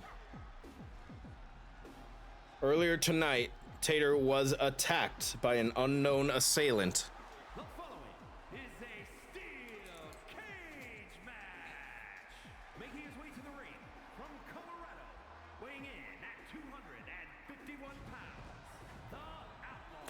Earlier tonight, Tater was attacked by an unknown assailant that will be appearing tonight. I have heard backstage that whoever this is ready to fight against Salem.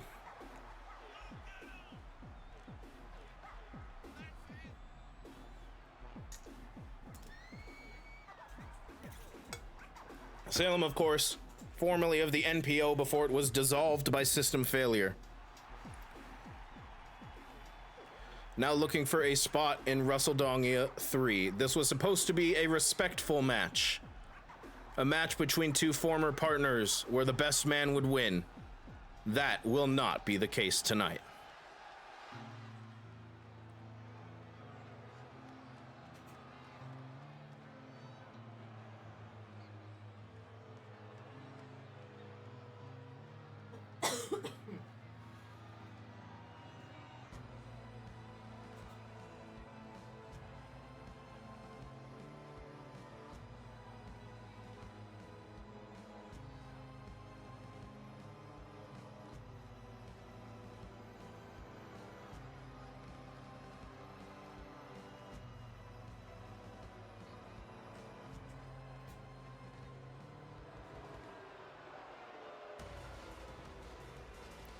Who is that? There's no way. There's no way!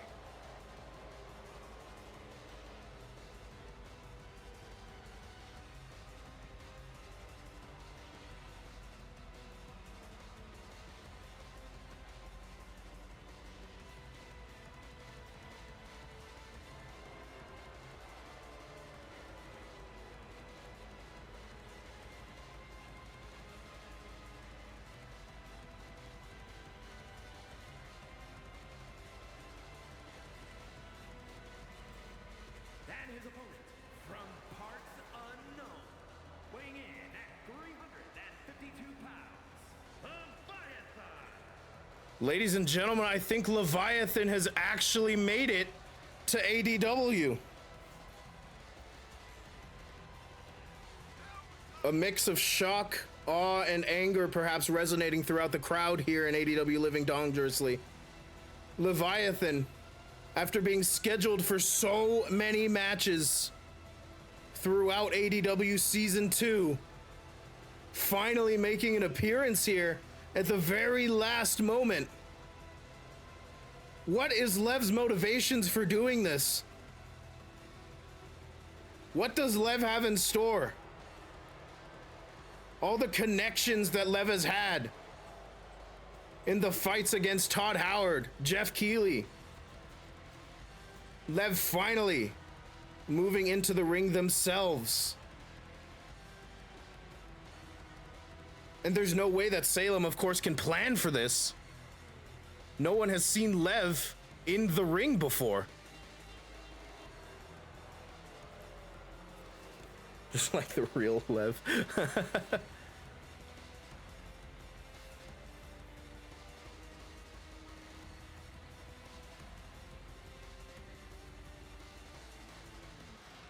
And of course, I would be remiss to not mention the graphic Punished Leviathan. We are seeing a whole new side of Lev here. One that we may have never seen before. A true test here as this matchup gets underway. A no escape cage match. Salem and Leviathan. And we are underway, and right away you can see the size advantage does indeed go to Lev, but Salem off to a hot start after seeing his friend, his former teammate, get destroyed earlier tonight and thrown off the loading docks. But Lev quickly kicks off Salem. I better have a lovingly rendered ass. Now look at this. Oh, a clubbing blow right to the throat. I wholeheartedly agree. That would have been so funny. And a DDT to Salem. And Salem stunned after that shot to the throat, I think. And now raining down left hands upon Salem. This is a no escape cage match. The only way to win is pinfall or submission, and you cannot leave the ring on account of, you know, the steel cage. Oh, but look at this. What is this? Rolling through. Oh! What a move! That may be the fabled gay penis special, and Salem managed to kick out of it. The absolute strength of Lev here. And now both these competitors almost feeling each other out here. Salem going for a running knee. And goes for the cover here. Looking to take advantage of the momentary blip. There's no way Salem wins!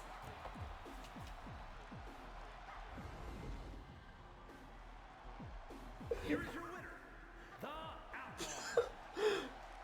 I swear to God!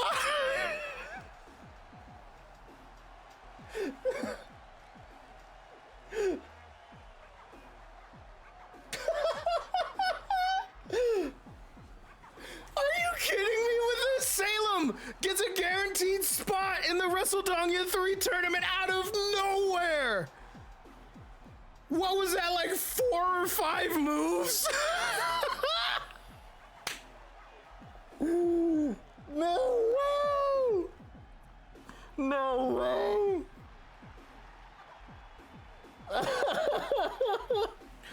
Look, I have to be transparent here, right? I have to be transparent. None of these matches are planned. Not a single one is planned. I do not know who is going to win at the end of these matchups. That was complete and utter real. Like, I saw that Lev's shoulders were not moving after the 2 count, and I was like, there's no fucking way Salem just won. I am actually in shock. I could not have scripted that better if I wish I was able to script that. Oh my God. Does that beat the record? Was that the shortest ADW match? I'll have to check.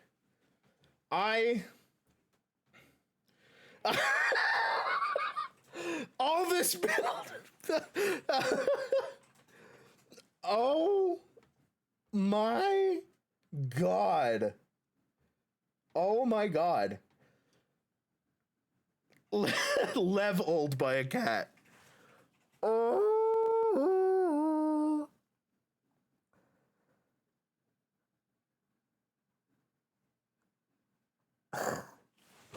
Ladies and gentlemen, we are going to go to a break. The WrestleDonia 3 we have been planning this debut for months. We have been like, it is time. We are like finally gonna do it here. And this is gonna be like a huge thing, and it's gonna be like actually a good match. No, Salem comes in, running knee, it's over. Holy shit. Oh my God. All right, ladies and gentlemen, we are going to go to a break. I will see you in 15 minutes around 6:30-ish as we continue with the rest of our matches for ADW Living Dongerously. Good fucking God.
Hi, everybody. We're back. What in the goddamn has this stream been? We got 3 matches left. They're all championship matches. This has been an event. What a way to end season 2 of ADW. It's got everything you could ask for, really. Holy shit. Are we ready? I think we're ready. We'll see what happens. Holy shit. Holy shit.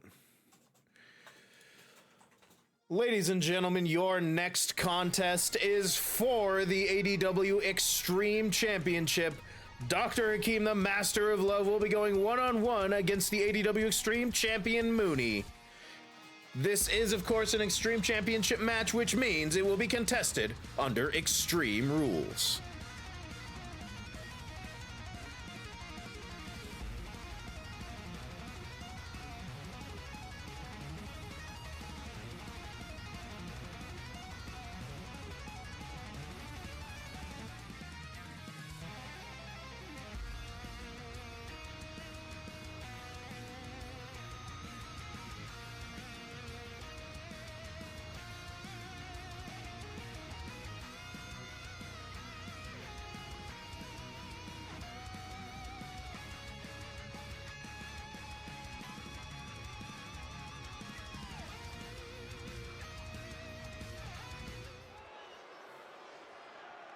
The following contest is an Extreme Rules match and is for the All Dongerously Extreme Championship.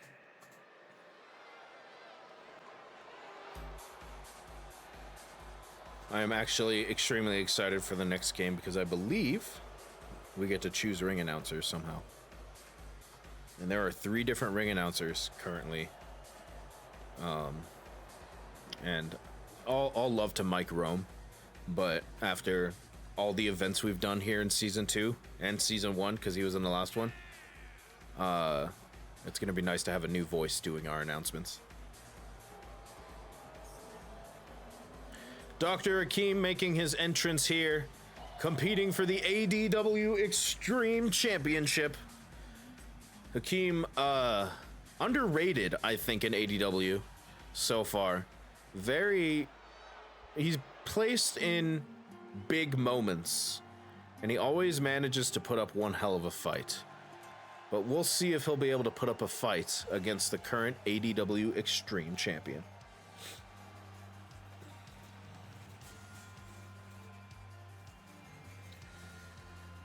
Braun could not stand his gyrations. Holy moly. When Aubrey and I played It Takes Two, Braun every time the book showed up, hated him.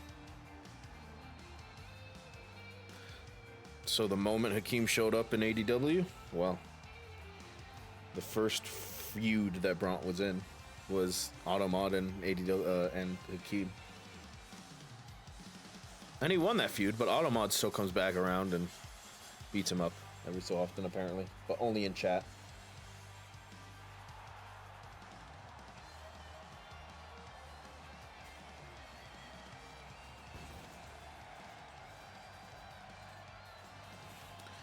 Mooney making her entrance here, the ADW Extreme Champion, looking to keep hold of that title in this Extreme Rules match.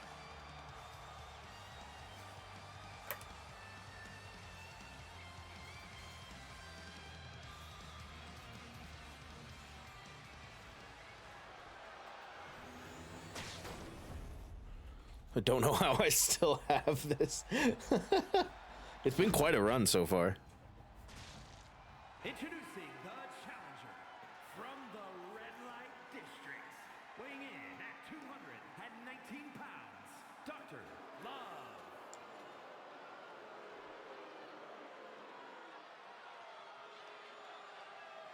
And his opponent from the city of Atlantis, weighing in at 225 pounds, he is the All Dongerously Extreme Champion, the Outsider.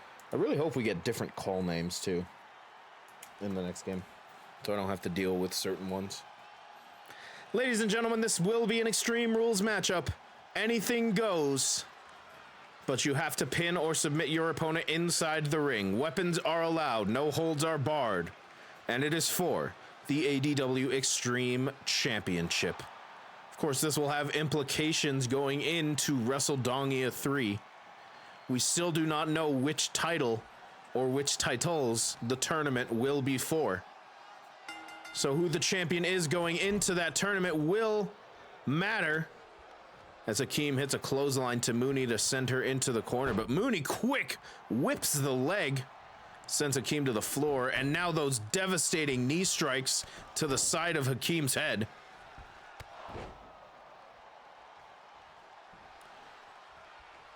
Hakeem, of course, not well loved in ADW by the ADW fan base, but very skilled inside the squared circle. As Mooney goes up to the top rope, what is she thinking up here?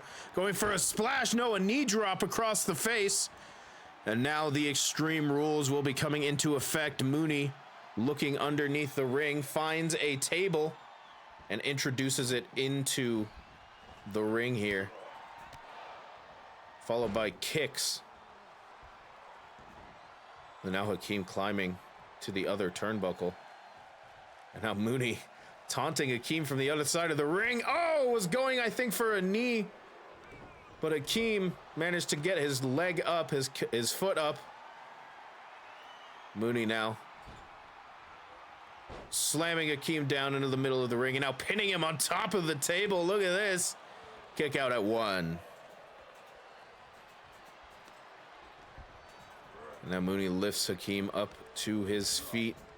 Irish whip rebound. Holy moly, I cannot say that. Irish whip rebound. And now kicks to the midsection from Dr. Hakeem here. Oh, followed by a ripcord clothesline. Oh, and Hakeem drops the knee right on the back of Mooney's head. Hakeem now looking for some hardware of his own, and the sledgehammer has been reintroduced. Irish weeb rebound. Oh!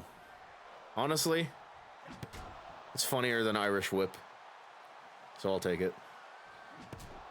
Mooney dropping the sledgehammer down on Dr. Hakeem. Much like we saw in our last Extreme Rules match earlier tonight, Hakeem laid out on the table, finally rolls out, and look at this. Oh, backbreaker from Hakeem, followed by a clothesline to the back of the head. And Mooney comes crashing down on the underside of that table. Whip into the ropes. Mooney ducks underneath, hops over with a leapfrog. And a German suplex. Hakeem does a full rotation, landing on his front. Mooney shoots the half, and here's the cover. Legs are hooked. Referee's in position. Kick out at 2. Sledgehammer in hand by Mooney. Right to the stomach. And now slamming down towards the face of Hakeem. Hakeem, though, with a right hand, makes Mooney drop the sledgehammer. Again with a backbreaker into the clothesline. Mooney, though, quickly back to the feet. Oh, look out. Hakeem's looking for the Billy Goat's curse. Locked in tight. Oh, but Mooney, quick, sweeps out the foot from underneath Hakeem. And now Hakeem. Oh! Mooney with a knee lift to the gut of Hakeem now. And the current Extreme Champion is feeling it tonight. Oh my goodness, what a power slam from Dr. Hakeem. Goes into the cover, both legs are up. Kick out at 2. DDT from a kneeling position. And now the hammer being brought to Mooney. Dropping it down. This night has been wild thus far. Hammer goes flying, single leg takedown by Mooney. And now goes for the cover. Is it enough? Is that single leg takedown enough? No. I would have lost my fucking mind. Just a single takedown and Hakeem is out. Just add on to it at this point. Steel chair in hand by Mooney as Hakeem exits the ring. Was threatening with it, but Hakeem, quick neck breaker on the outside. Dr. Hakeem, the master of love. and collaboration, fighting for his first championship in ADW. Oh, DDT, a finalist in the first WrestleDongia tournament, but ended up losing the championship opportunity to be the inaugural champion to Flareth back in season 1. What a backbreaker by Hakeem, though, and here's the cover. Leg is hooked as Mooney introduced a baseball bat kick out at 1.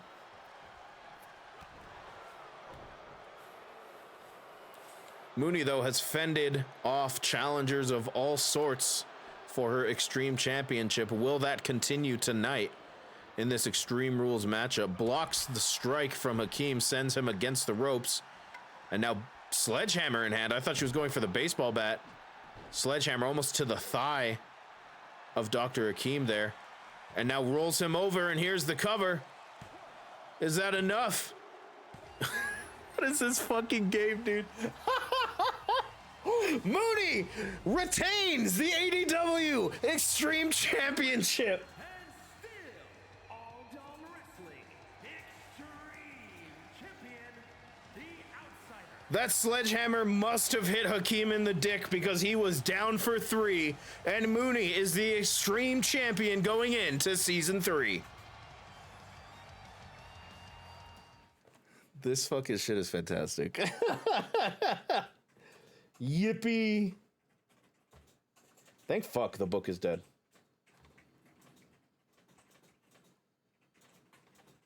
That was for Brent. Well, ladies and gentlemen, we only have 2 matchups remaining tonight. Setting the bar high for Season 3, are we? I think so. Holy moly. Good lord.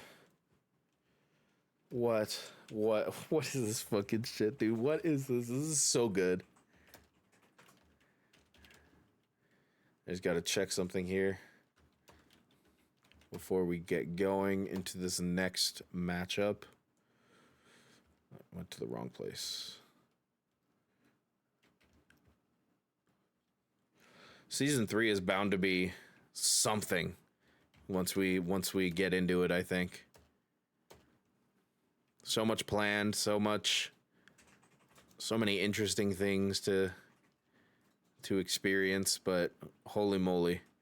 Season 2 is not disappointing with the final event, I think. All right, ladies and gentlemen, here we go. The United States Championship is on the line.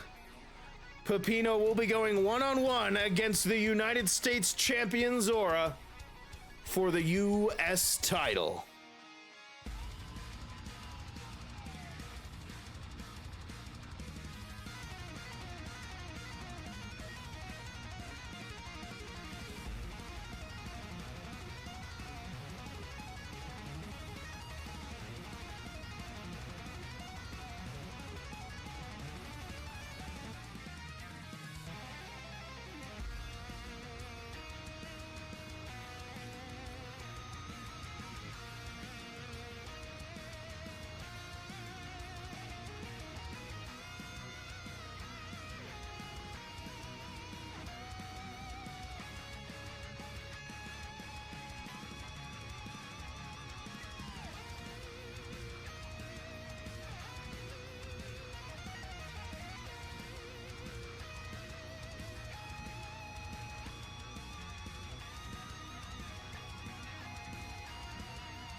The following contest is scheduled for one fall and is for the All Dongerously United States Championship.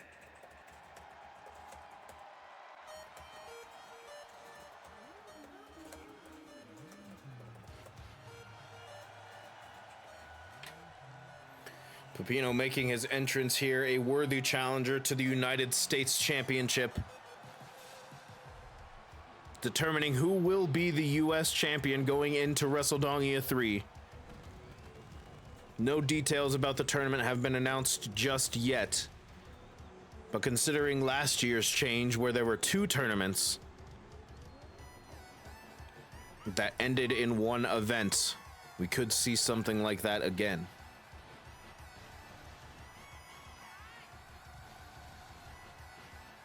Of course, carrying this momentum into WrestleDongia 3 means that you will be the champion that others might be gunning for as we enter ADW Season 3. Pepino, challenging for championships is something that he is used to. Challenging for the Extreme Championship a few events ago, challenging for the Tag Team Championship, and now for the United States Championship. But in order to be a United States champion, you've got to go through Zora.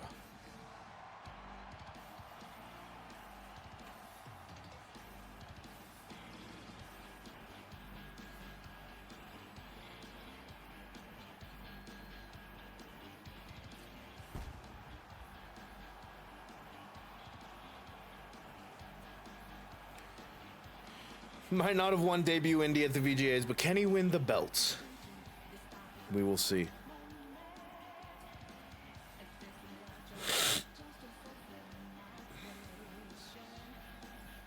We will see indeed.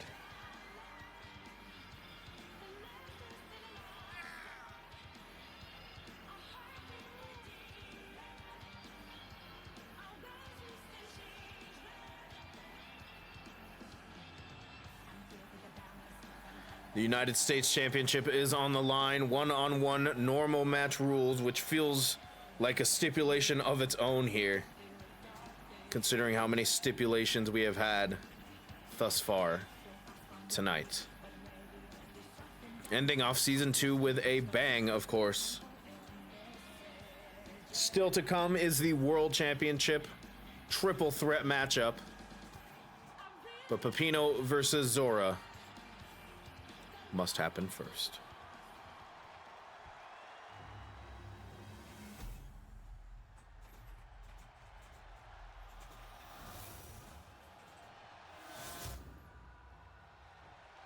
Introducing the challenger from New York, weighing in at 275 pounds,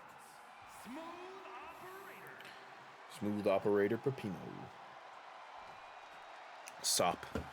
And his opponent from Chicago, Illinois, weighing in at 219 pounds, he is the All Dongerously United States Champion, the Living Legend.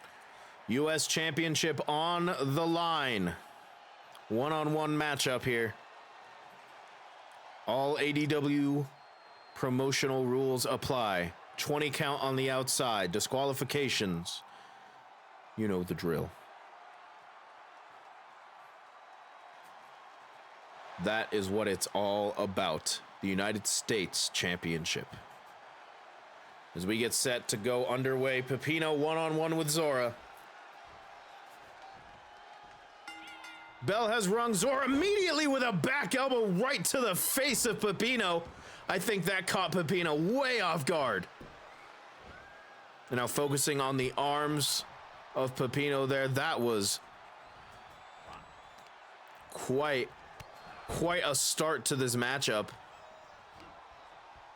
Oh, and dropping the elbow across the top of the head. Pepino finally gets back to his feet here.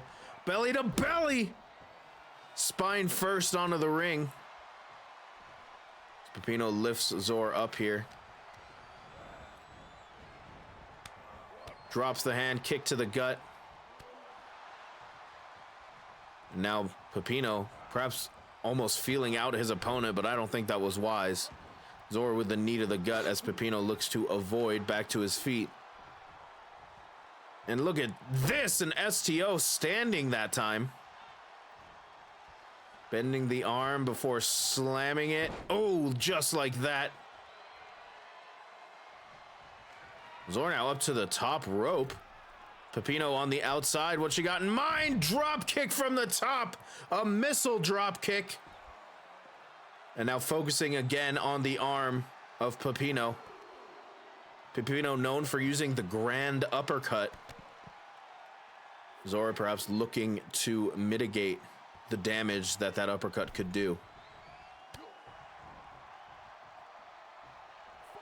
Pepino looking to shoulder tackle, but Zor went underneath the bottom rope and managed to avoid. Pepino avoids the STO. And now Alabama slam position. And Pepino with the Alabama slam. Pepino blocks the strike. Zor goes for a collar and elbow, and Pepino breaks it. Pepino now sending Zor against the rope, but a back elbow. Lifted knee to the gut there. I think just being thrown like that would fix me. What a clothesline from Pepino. And now the momentum firmly on Pepino's side here in this United States matchup. Elbow drop to the midsection. And now look at the power of Pepino. Deadlift gut wrench here into a suplex. Stomping down on the back. Oh, and a kick right to the top of the head. And now Zora looking to take control of this matchup here.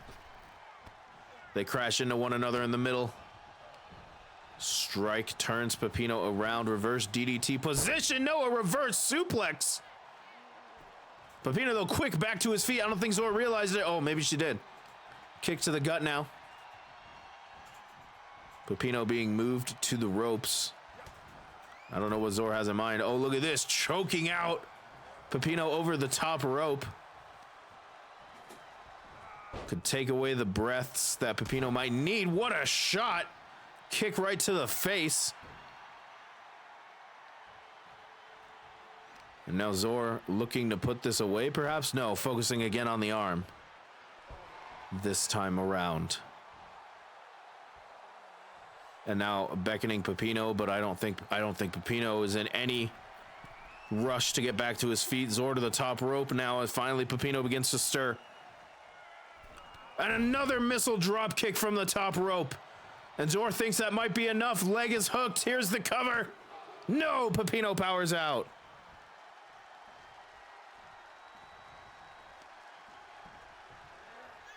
Zor lifts Pepino up to his feet. And now look at this striking combination. Oh, look at that. A crotch chop as Pepino rolls out of the ring. Blocked the punch, and Pepino rolls back in quick. Zor soon to follow. Kick to the gut. And now lifting that knee. And Pepino is down. The momentum firmly on Zora's side in this matchup. One good move might do it. There's a standing STO again. Oh, but a kick to the side of the head. And Pepino looks to fight back into this thing. Going for a stomp. Moved out of the way. Oh, what a tackle by Zor.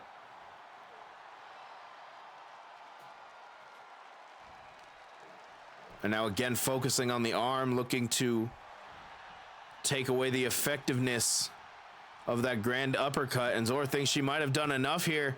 And again, Pepino powers out.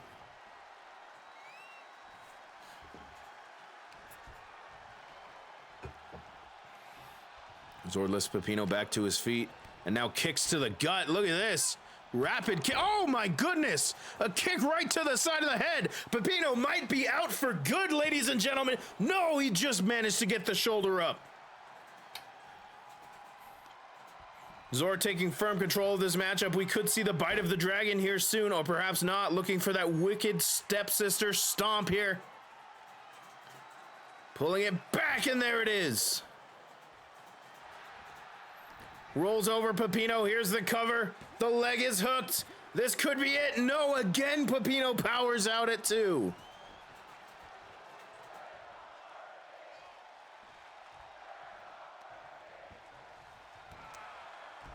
Kick to the spine of Pepino. And now Zor back to the top rope. What does she have in mind here? Going for a splash, and Pepino moved out of the way. Nobody home. Zor quickly back to her feet and again looking for that standing STO. Pepino's only had an answer for that once. And Zor has hit it 3 times so far. Oh, stomping down on the face, and that last one may have busted Pepino clean open. Lots of blood here tonight, but that just shows you how hard these wrestlers are fighting and how much this means to them as Zor hits a reverse suplex and goes for the cover. Leg is hooked. Pepino grabs the rope, though. Referee sees it, calls off the pin. Does Pepino bleed pizza sauce, I wonder?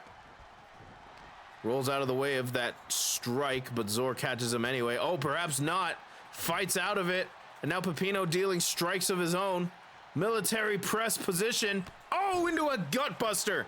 And here's the cover.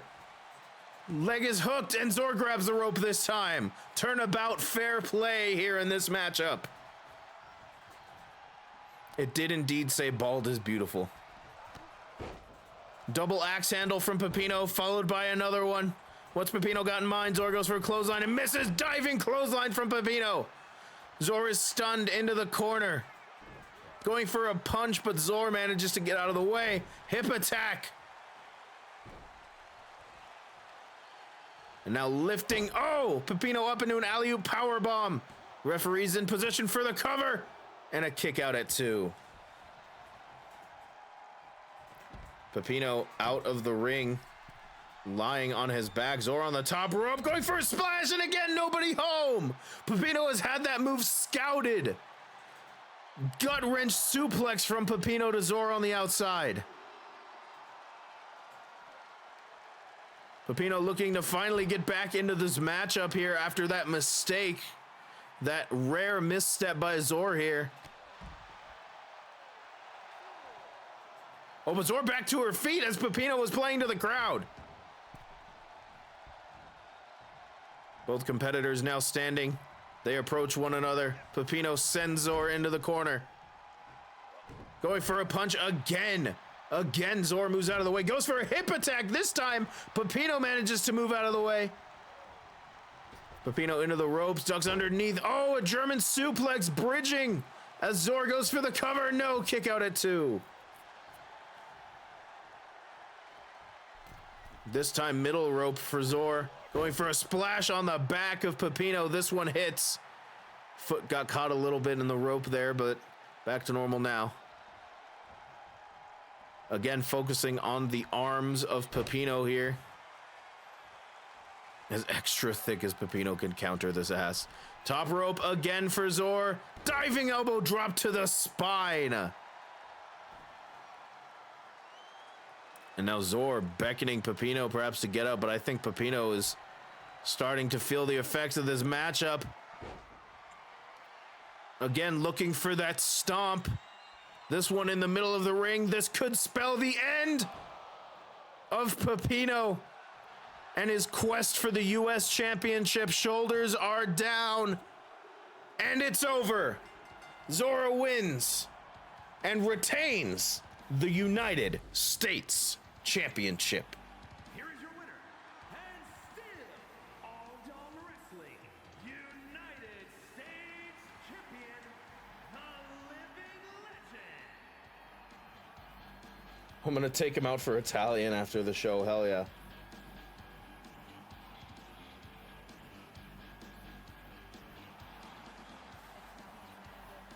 Zora still the United States Champion going into WrestleDongia 3.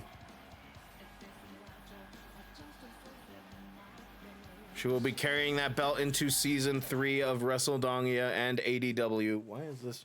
I just noticed this is tilted. Okay, we're better now. To have whatever you want after Caesar Dwarf, honestly. What an event this has been thus far. After a vicious attack in the backstage area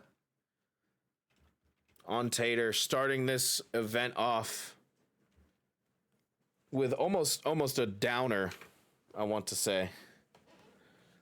But coming back, and we have new tag team champions. Vicious and Delicious's reign has ended.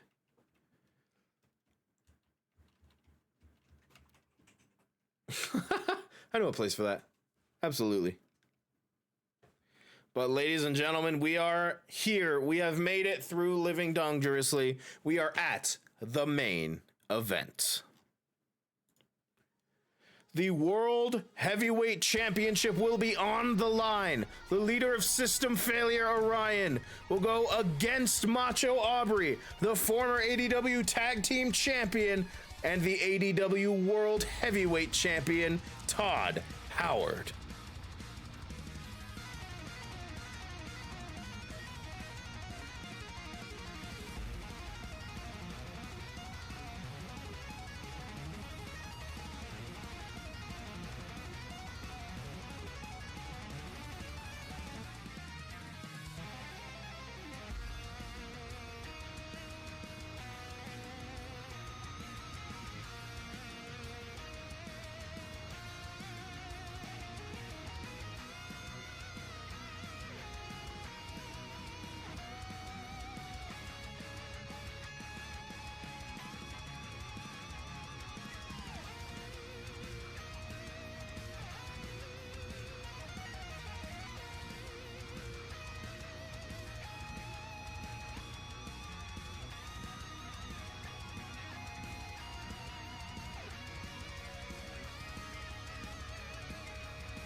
Here we go, ladies and gentlemen.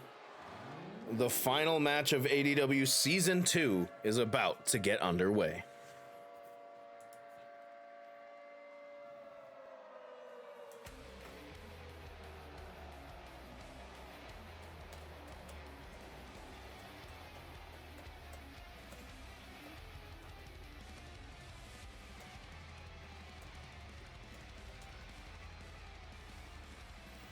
The following contest is a triple threat match and is for the Dongerously World Heavyweight Championship. Introducing the challenger, representing System Failure from overseas, weighing in at 250 pounds, Orion. Orion, well versed in submission maneuvers from his time as Black in System Failure. Loves to use that inverted clover leaf to end his matches. Will he be able to lock it in tonight on either Macho Aubrey or Todd Howard to become a two-time ADW World Heavyweight Champion?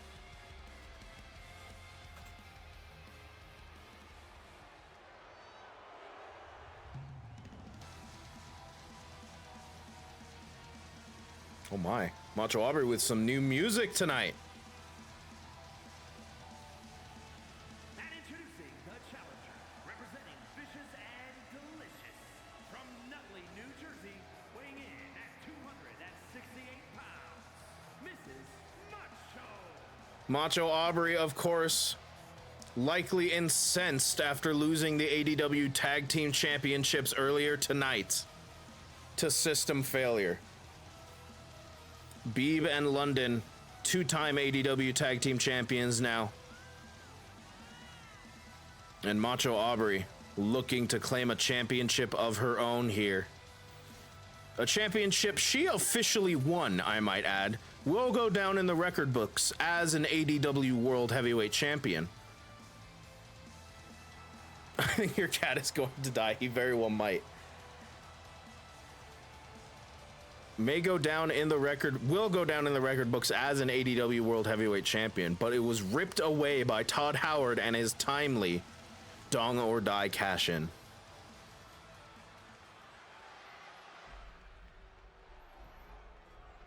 As we get set for the World Heavyweight Champion to arrive.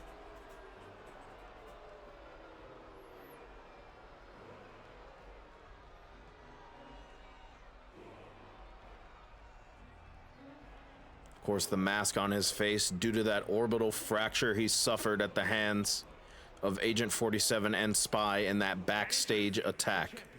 Representing the powers of pain from Allentown, Pennsylvania, weighing in at 219 pounds, he is the Dongerously Dongerously World Heavyweight Champion Todd Howard. Todd Howard, though, making the most of his recovery and his opportunity with the Dong or Die briefcase and becoming the ADW World Heavyweight Champion. Cashing in on Macho Aubrey after her fight with Orion. Now, though, he has to answer for that in a triple threat matchup against Orion and Macho Aubrey. Will the champion come out on top this time? The odds are stacked against him. He does not even need to be pinned in order to lose the ADW World Heavyweight Championship. If Macho Aubrey pins Orion, or if Orion were to pin Macho Aubrey, then they would become champion and not Todd. Todd does not even have to be involved. He's gonna wear that mask for life now. No, not quite. Just for protection. Once he is fully healed, we'll remove the mask. But orbital fractures can take their sweet time. Still, he has been medically cleared to compete here tonight in this triple threat matchup. The bell has rung. We are underway. The ADW World Heavyweight Championship on the line in this triple threat matchup. And right away, Macho Aubrey going for Orion, dropping him on the top rope, leaving Todd Howard to come in with a Thez press. And now Todd Howard looking to take advantage of Macho Aubrey focusing on Orion in the start of this matchup. And look at this, a double team. Oh, but Macho Aubrey moves out of the way of the knee lift. Throws Todd Howard into the corner. Oh, but Orion catches her with a head scissors. Standing Phoenix splash there. But now look at these punches from Todd Howard on Orion. Alliances do not last in triple threat matches. Thez press into the ground and pound on Todd Howard. And of course, this is a triple threat match. As you can see, Orion grabbing some hardware. A kendo stick in hand. There is no disqualification in triple threat matches. Macho Aubrey makes Orion drop it quick. And now a pump handle position. Oh, a patella brainbuster. Macho Aubrey shoves Todd Howard out, looking for that running headbutt. Did not manage to land it. Russian leg sweep from Todd Howard. Orion went for a drop kick and missed, and triple threat matches are always very, very chaotic. Todd Howard and Orion, the only two left in the ring, as Todd Howard wraps Orion up into a sleeper hold. Jawbreaker, though. And Orion manages to escape. Macho Aubrey re-enters the ring as these two continue to fight here. Reverse DDT from Todd Howard to Orion. And now, oh, I don't think Macho Aubrey saw Todd Howard running up on her. She was going for the kendo stick, and Todd Howard hit her with a neck breaker. Twisting back, and a Russian leg sweep on Macho Aubrey again. The current ADW World Heavyweight Champion fighting for his title here tonight. Another Thez press and raining down the right hands on Macho Aubrey. Whoever pins some or submits someone first will be the winner. Exactly. Macho Aubrey, oh, bridging German suplex to Orion. Todd Howard breaks it up. And of course, Macho Aubrey, with the size advantage here in this matchup, slams Todd Howard down. And Todd Howard rolls out of the ring for a breather, but Orion now rolls through with a Hurricanrana. Here's the cover. Kick out at one. And now Todd Howard, oh, reverse, again, another Russian leg sweep, rather, on Orion. Shoulder tackle now. Springboard clothesline from Orion. I don't know how that managed to hit, but it sure did. And now Orion focusing on the leg of Macho Aubrey here, slamming the knee down into the mat. Todd Howard sent into the ropes by Orion. Orion ducks underneath. What a drop kick! That completely folded Todd Howard. Todd Howard, though, fighting as best he can here as Macho Aubrey looks to recover on the outside. Focusing on the arms. Todd Howard motioning for something. I think Macho Aubrey was going for Todd Howard, but Orion was in the way. Russian leg sweep again from Todd Howard. Oh, this time Macho Aubrey catches Todd Howard unawares with the Thez press. I didn't realize how many people in this matchup liked the Thez press, but a victory roll from Todd Howard. Orion rushes in to break it up. And now Orion moving Todd Howard to the ropes. Oh, a leg lariat from the back to Orion from Macho Aubrey, and now stomping down on the elbow. Todd Howard, though, quick, another Russian leg sweep. He has loved using that, and it has been effective thus far. Orion and Macho Aubrey left in the ring here as Todd Howard rolls out to recover. Twisting neckbreaker into a splash from Orion, and here's the cover. Going for a super kick, did not get all of it there. Macho Aubrey fighting out of whatever Todd Howard had in mind.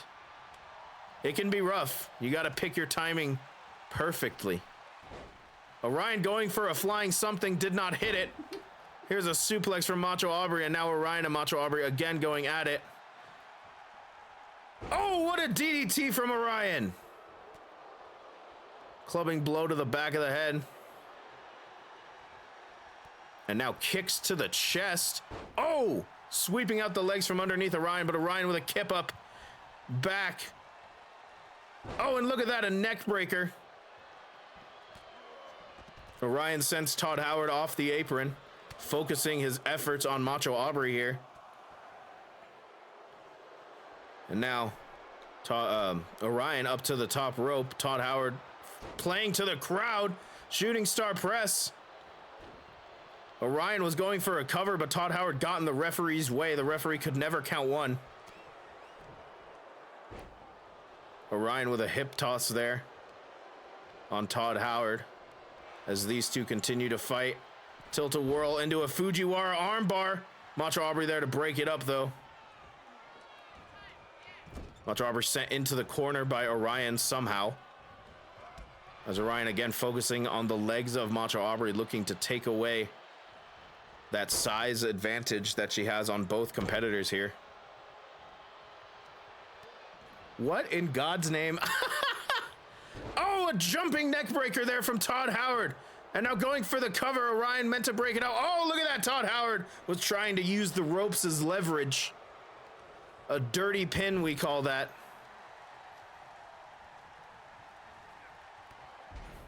A leg lariat there from Orion to Macho Aubrey. And Macho Aubrey, unfortunately, has not really been able to get anything going in this matchup so far.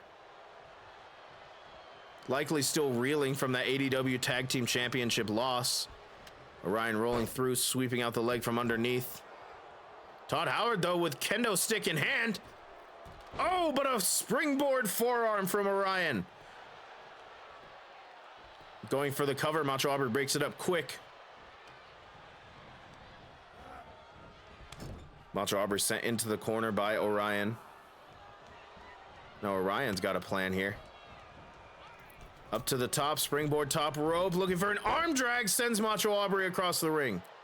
And now Todd Howard and Orion, the two left in the ring.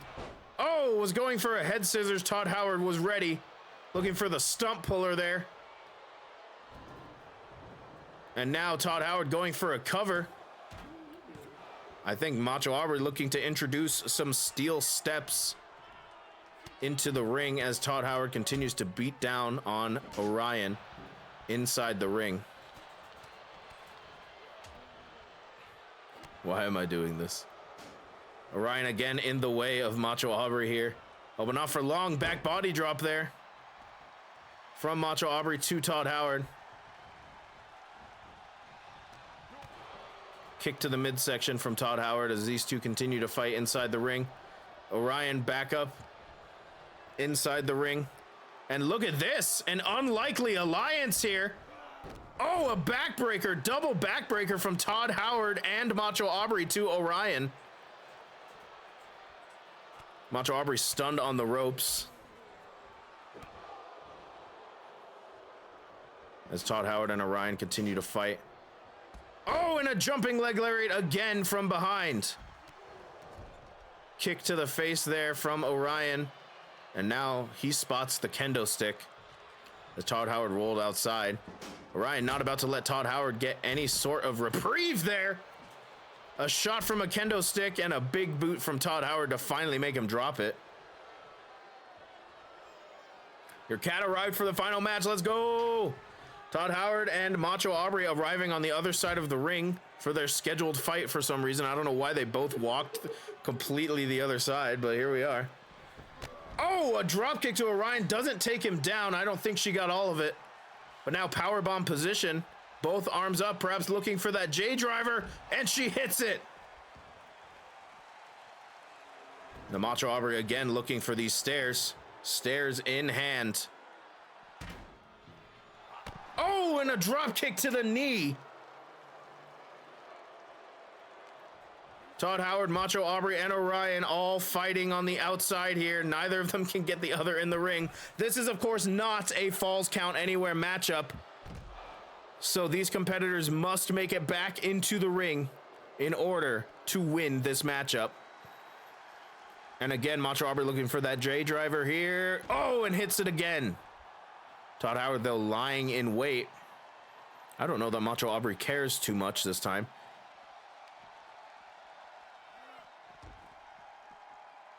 Completely focusing on Orion here, but finally throws Orion away as Macho Aubrey is sent into the ring by Todd Howard. Todd Howard now introducing some stairs into the ring, or tried to. Macho Aubrey rushing out, grabbing Todd Howard and throwing him into the ring. And this match is a smorgasbord of fun. Absolutely insane. Macho Aubrey focusing on the arm of Orion on the outside there. Todd Howard picks up the stairs in the ring. I don't know who he thinks he's going to use them on. Perhaps the referee, but Todd Howard, though, oh, went for a flying forearm. Todd Howard blocked. And you can just block. Todd Howard sent back into the ring by Macho Aubrey. Macho Aubrey was looking perhaps for some more stairs, did not see them there. Slamming the back of Todd Howard's head into the ring. Kick to the midsection. That after everything that has happened tonight, honestly, there's no normalcy left. Todd Howard blocks the strike, delivers a strike of his own. Orion enters the ring now. Oh, Macho Aubrey sent into Orion. They crashed into one another. Todd Howard taking advantage with that neck breaker. Todd Howard sent into the corner there, lifting up. What does Orion have in mind here? Up to the top rope. Oh, we might see a standing Spanish fly from the top rope. Orion hits a standing Spanish fly. And Macho Aubrey taking advantage of that big move. Focusing on Orion here as Todd Howard rolls out to recover. Oh, but look at the strength of Orion. A back body drop from a powerbomb position. Macho Aubrey sent into the corner. And there goes Orion. And Todd Howard takes a spot with a clothesline. Steel chair in hand for Orion here. Oh, cracks it over the top of Todd Howard's head. Todd Howard takes out Orion with a knee drop kick before turning his attention back to Macho Aubrey. Oh, and a kick right to the side of Orion's head. And Macho Aubrey perhaps looking for that submission that won her the title in the first place. Wrenches back, but Orion fights out of it. Right hands to the face. As Orion fights out of the clothesline and sends Macho Aubrey into the corner himself. Stops Orion from grabbing the chair somehow. Powerbomb position again, looking for that J driver once more. Oh, and again she hits it. This time in the ring. And now Macho Aubrey climbing up to the top rope, perhaps looking for that sleep drop. Oh, she missed! She may have landed a headbutt on Orion, and that may have absolutely actually killed him the way he's laying down right now. Oh, went for 2 chairs. And Macho Aubrey rolls out of the ring.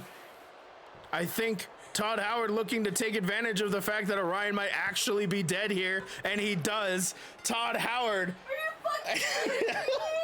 is the winner of this matchup after Orion gets absolutely drilled by that sleep drop headbutt, and Todd Howard is going to be the World Heavyweight Champion moving in to ADW Season 3.